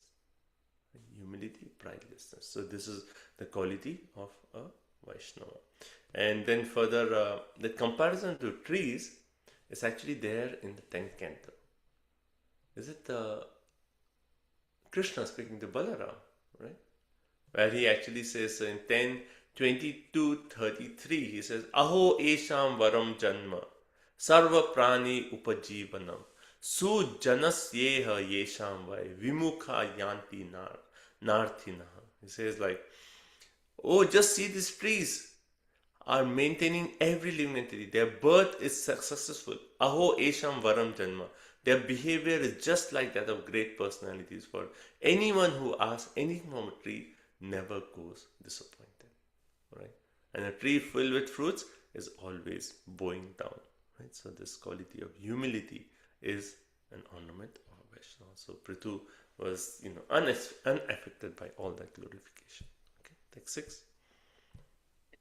Ujita pujayamasa tatra mahayashaha poranjana padam stamstan prita priya varapradaha. Hare Krishna. Both the important citizens and the common citizens welcomed the king very heartily, and he also bestowed upon them their desired blessings. Yeah. So basically this is Pujita Pauran Jana Padam. So they was being worshipped by important citizens and also Jana, common citizens, right? So basically here important citizens mean those who have Mahayasha. They have done big activities, maybe big ministers and people who have done big for the society. They also glorified. And Pujayam Asa, the king also worshipped them. Right? How did the king worship them? He took off his turban, he took off his necklace, he gave as a gift, and in that way he exchanged. He reciprocated with all them. Tam tam, prita priya varaprada. So being pleased, was ready to offer them all benedictions. So king was like, okay, whatever you want, I will give you benedictions, right? In that mode. So, and then here Prabhupada makes a nice point. A responsible king, leader, is always approachable by his citizens. What are the other examples of Shastra of a responsible king being approachable by citizens? Think. Sriram Chandra. Ramachandra. Oh, Ramchandra, yes. Yeah. What example?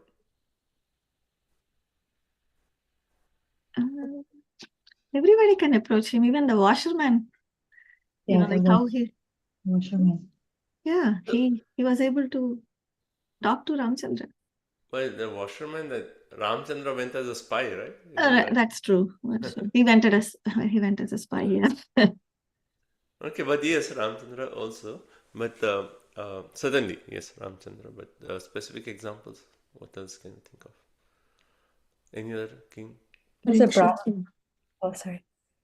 Go ahead.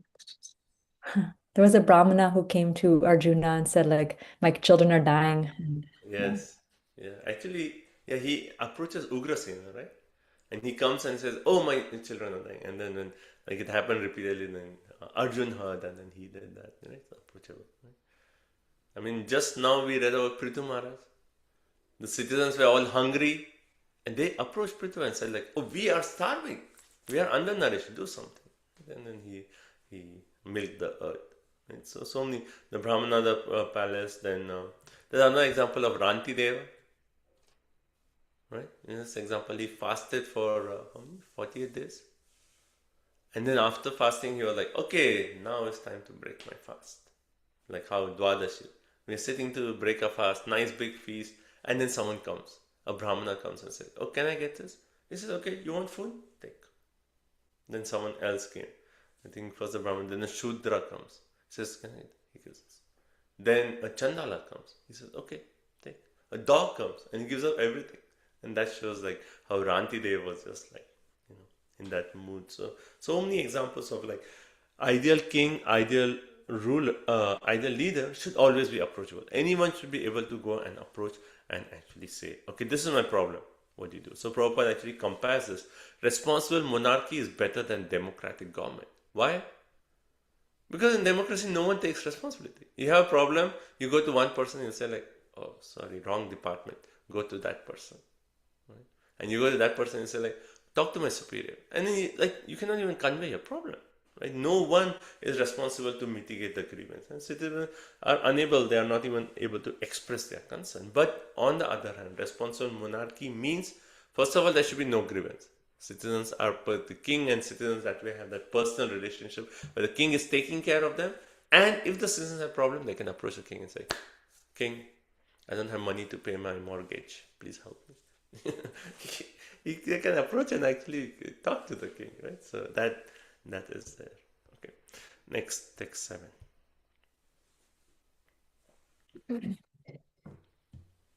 स एवमादिन्यनवद्यचेष्टितः कर्माणि भूयांसि महान् महात्तमः कुर्वन् शशाशावनिमण्डलं यशः स्फीतं निधायारुरुहे परं पदम्. 421:7. Kritu was greater than the greatest soul and was therefore worshipable by everyone. He performed many glorious activities in ruling over the surface of the earth and was always magnanimous. After achieving such great success and a reputation which spread throughout the universe, he at last obtained the lotus feet of the Supreme Personality of Godhead. Hare Krishna. So this is glorification of Prithu. Sir Prithu Adini, from the very beginning, what was he? Anavadya. He was so magnanimous. Anyone wants anything? Take. Very magnanimous. Chestitaha karmani. He performed so many glorious acts. And Bhuyamsi, he was just repeating doing one after another. What are the glorious acts we heard about Prithu up to this point? How he milked the earth, how he did the sacrifice, how he, pardoned Indra, like the whole, what are last few chapters is all one after another glorification of Prithu, right? And therefore he's called what? Mahan Mahattama. He's greater than the greatest soul.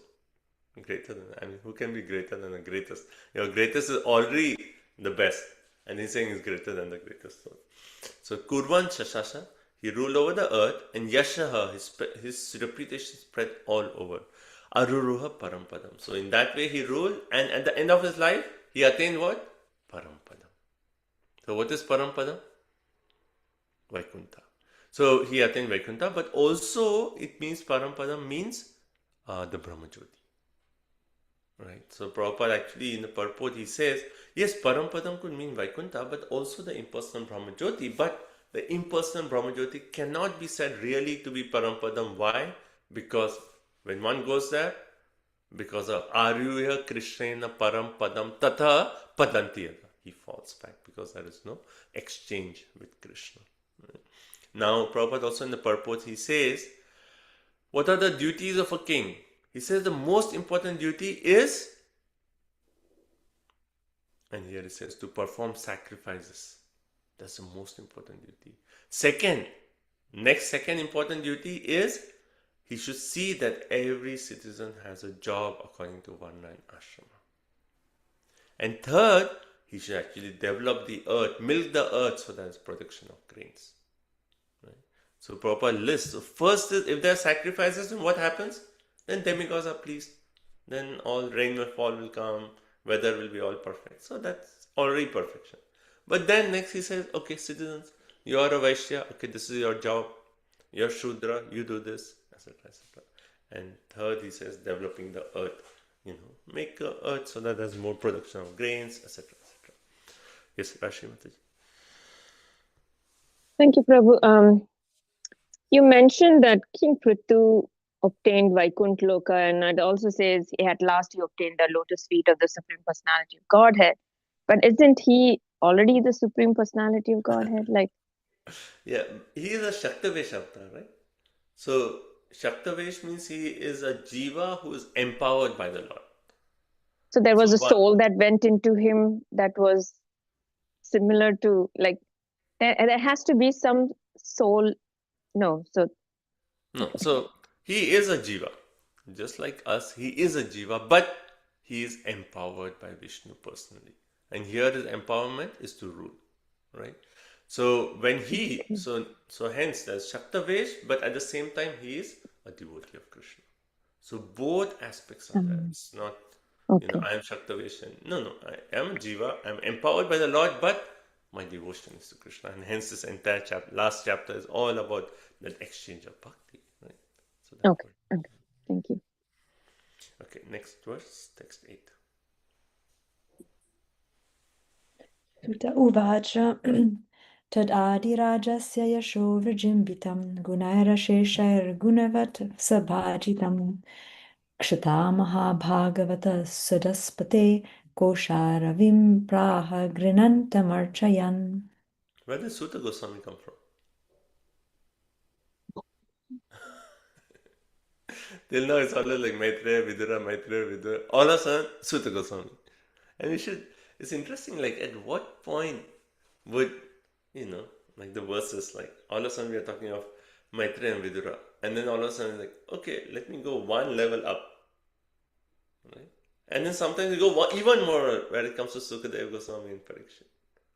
Right? So it's like levels and levels. So all of a sudden we are zooming out and we're going to Sutta. Okay, my translation? Translation. Suta Goswami continued, O Shaunaka, leader of the great sages, after hearing Maitreya speak about the various activities of King Prithu, the original king, who was fully qualified, glorified, and widely praised all over the world, Vidura, the great devotee, very submissively worshipped Maitreya Rishi and asked him the following question. So isn't it obvious? Now if he wants to talk about Vidura and Maitreya's interaction, he has to zoom out. Right? Otherwise, it's right in the interaction. So he zoomed out and says, Sutta Goswami saying, Sadapate. He's talking to Shaunaka. If you have forgotten that is the original, not the original, but original conversation, that he says Shaunaka. And then he says Kausharam, Maitreya, after speaking about Adi Raja, who was very famous, Yashaha, Vijpritam Gunehi, highly qualified with unlimited Ashesha Gunaha qualities. After speaking all that, Vidura, who is a Mahabhagavata, he actually worshipped Maitreya Rishi and then he asked the following question. Okay, what question? So, what do you think is Vidura's question? If you have not read further,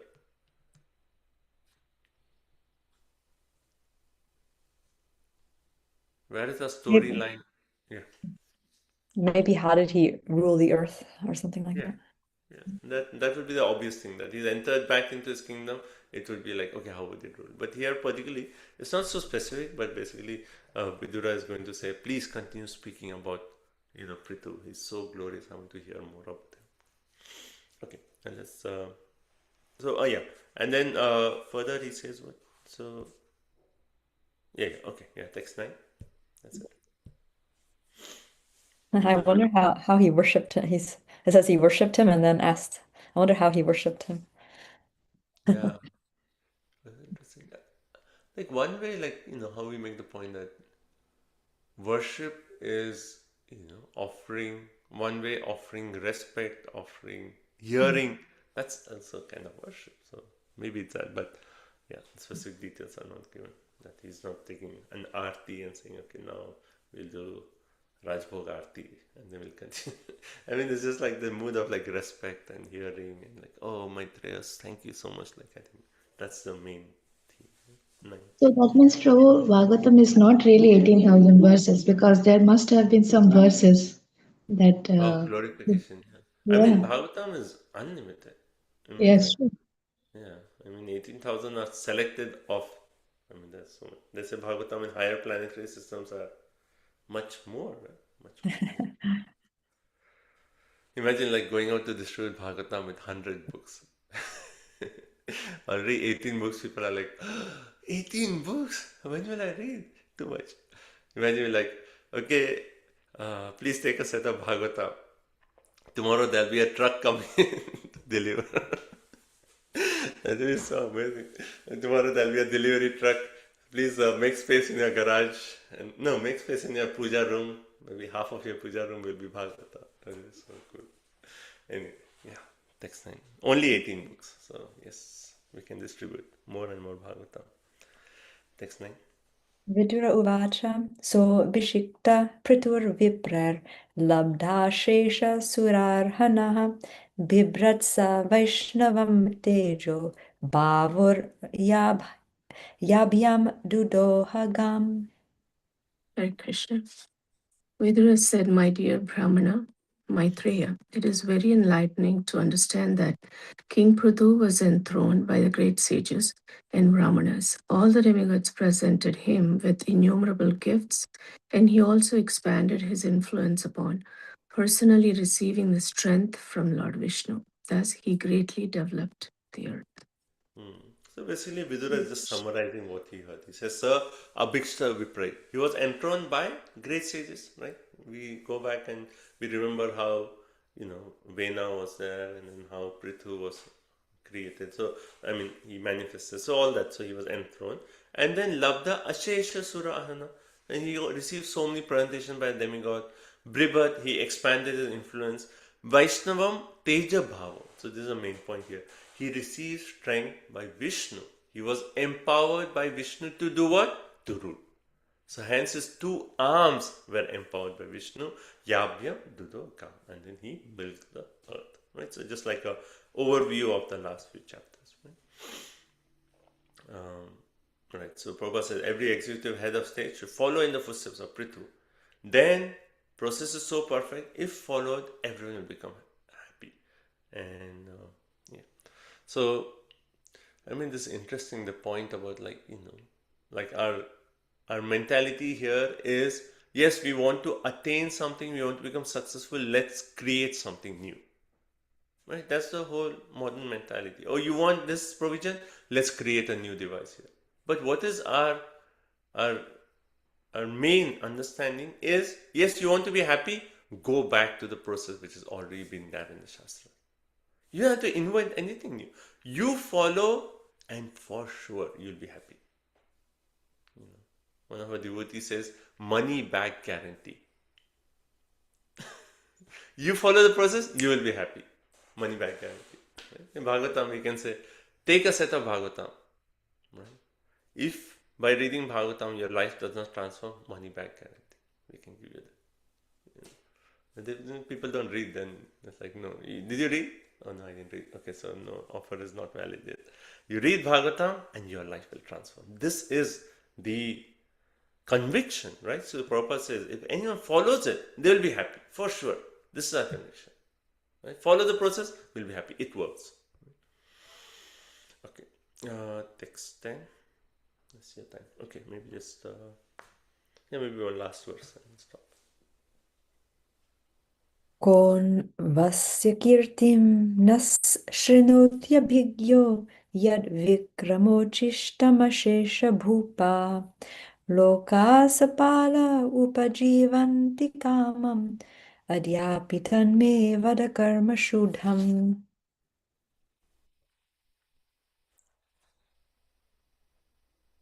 Okay, who's just one last verse? Read. Hare Krishna. Prithu Maharaja was so great in his activities and magnanimous in his method of ruling that all the kings and demigods on the various planets still follow in his footsteps. Who is there who will not try to hear about his glorious activities? I wish to hear more and more about Prithu Maharaja because his activities are so pious and auspicious. Hare Krishna. So, ka na shrunoti abhigya. If anyone is intelligent, which intelligent person will not hear about Prithu? His activities are so kirti, so glorious, Vikrama, so chivalrous that even Bhupa Lokasapala, even demigods from higher planetary systems, they hear about Prithu. They follow Prithu's rule. So if demigods are following Prithu rule, then who is that intelligent person who will not hear about Krishna, about Prithu? Therefore, Upajivanti Kama, right? Okay. So that is Upajivanti Kama is like even demigods, they follow his footsteps to receive all the benedictions. Tat te vada. Therefore, please speak unto me karma shuddham, more about the karma, the activities of Prithu, which are all shuddham, very auspicious. Right? So please speak more. So Prithu Maharaj's section is not over in Bhagavatam. We are going to read more about Prithu Maharaj. Right?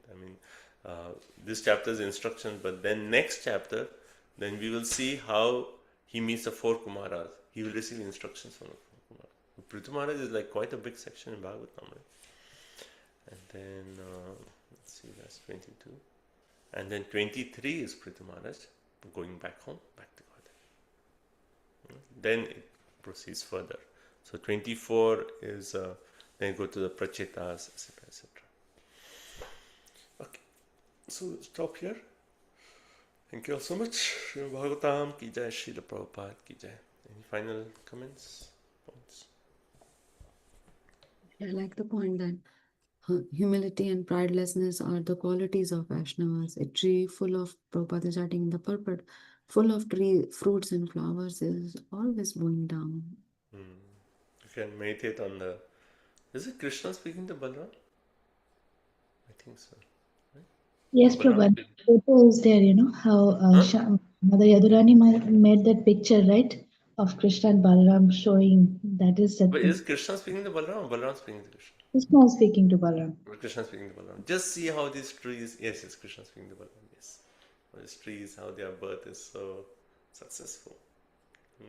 You know, trees are such perfect examples of Trinada Pisunichena Tarora Pisahishna. The verse itself is comparing, just be like a tree, tolerant like a troll. Be humble like a blade of grass and tolerant like a tree. Right? So, yeah. Anything else?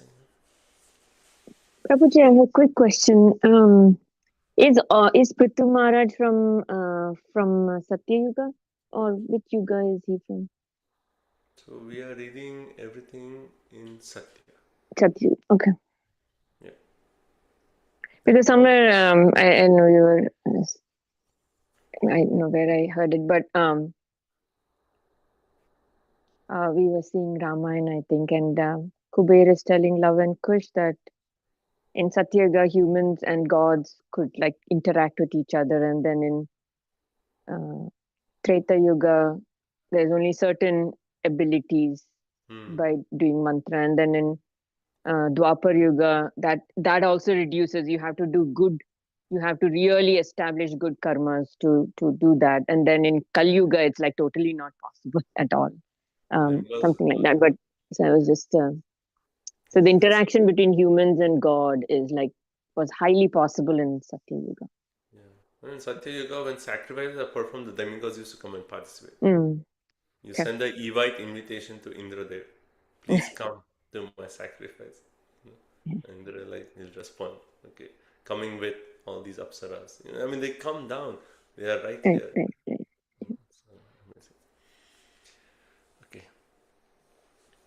Prabhuji, I also like the point you said that Haran eva mano. Krishna, you're the expert thief. So steal our minds and then we'll come to Goloka Vrindavan to take it back. Yeah, that's so nice. Chaurashtakam, right? Nice, thank you. Anything else? Maybe the first verse of this chapter, it starts with the Shragvir. You know, I was remembering the verse, the Krishna's union with gopis. There's the Manmata verse, no? Shragvir, then Krishna is wearing the yellow. Let me see the verse. Yeah. Rasham Avirutsa Chauri, Swayamana Mukhamboja, Pitambara Dhara Shragvi, Sakshat Manmata. So Shragvir is Galan. Galan. Oh, wow. That's a nice reference. Where is that? Which verse? It's chapter 32, Reunion, 32. second verse. Okay. Thank you all so much. So we'll end here. Srimad Bhagavatam ki jai, Srila Prabhupada ki jai, Vanchakapadruvesya Kripasindhubhyo Patitanam Pavanebhyo Vaishnavebhyo Namo. Oh, before we end, I just want to make one point. I know the verse memorization is, people are lacking a lot. But how about just we learn this one verse, 25, 420, 25. So, Tamashoka Mahan Mukhachuto. This week, we'll try to memorize this one verse. You know, where we say where hearing is basically carrying the dust particles from the lotus feet of the Lord. So let's memorize this verse for this week until next Sunday, 4:20-25. Prabhu Mataji, can you post recitation of it? Yeah. Yes, Mataji. Thank you so much. Shri Prabhupada ki jai. Thank you so much. Hare Krishna. Hare Krishna. Thank you so much, Prabhu. Hare Krishna. Thank you. Hare Krishna. Thank you, Prabhuji. Hare Krishna. Thank you, Prabhuji. Hare Krishna. Hare Krishna. Thank you so much. Thank you so much, Prabhuji and Mataji. Hare Krishna.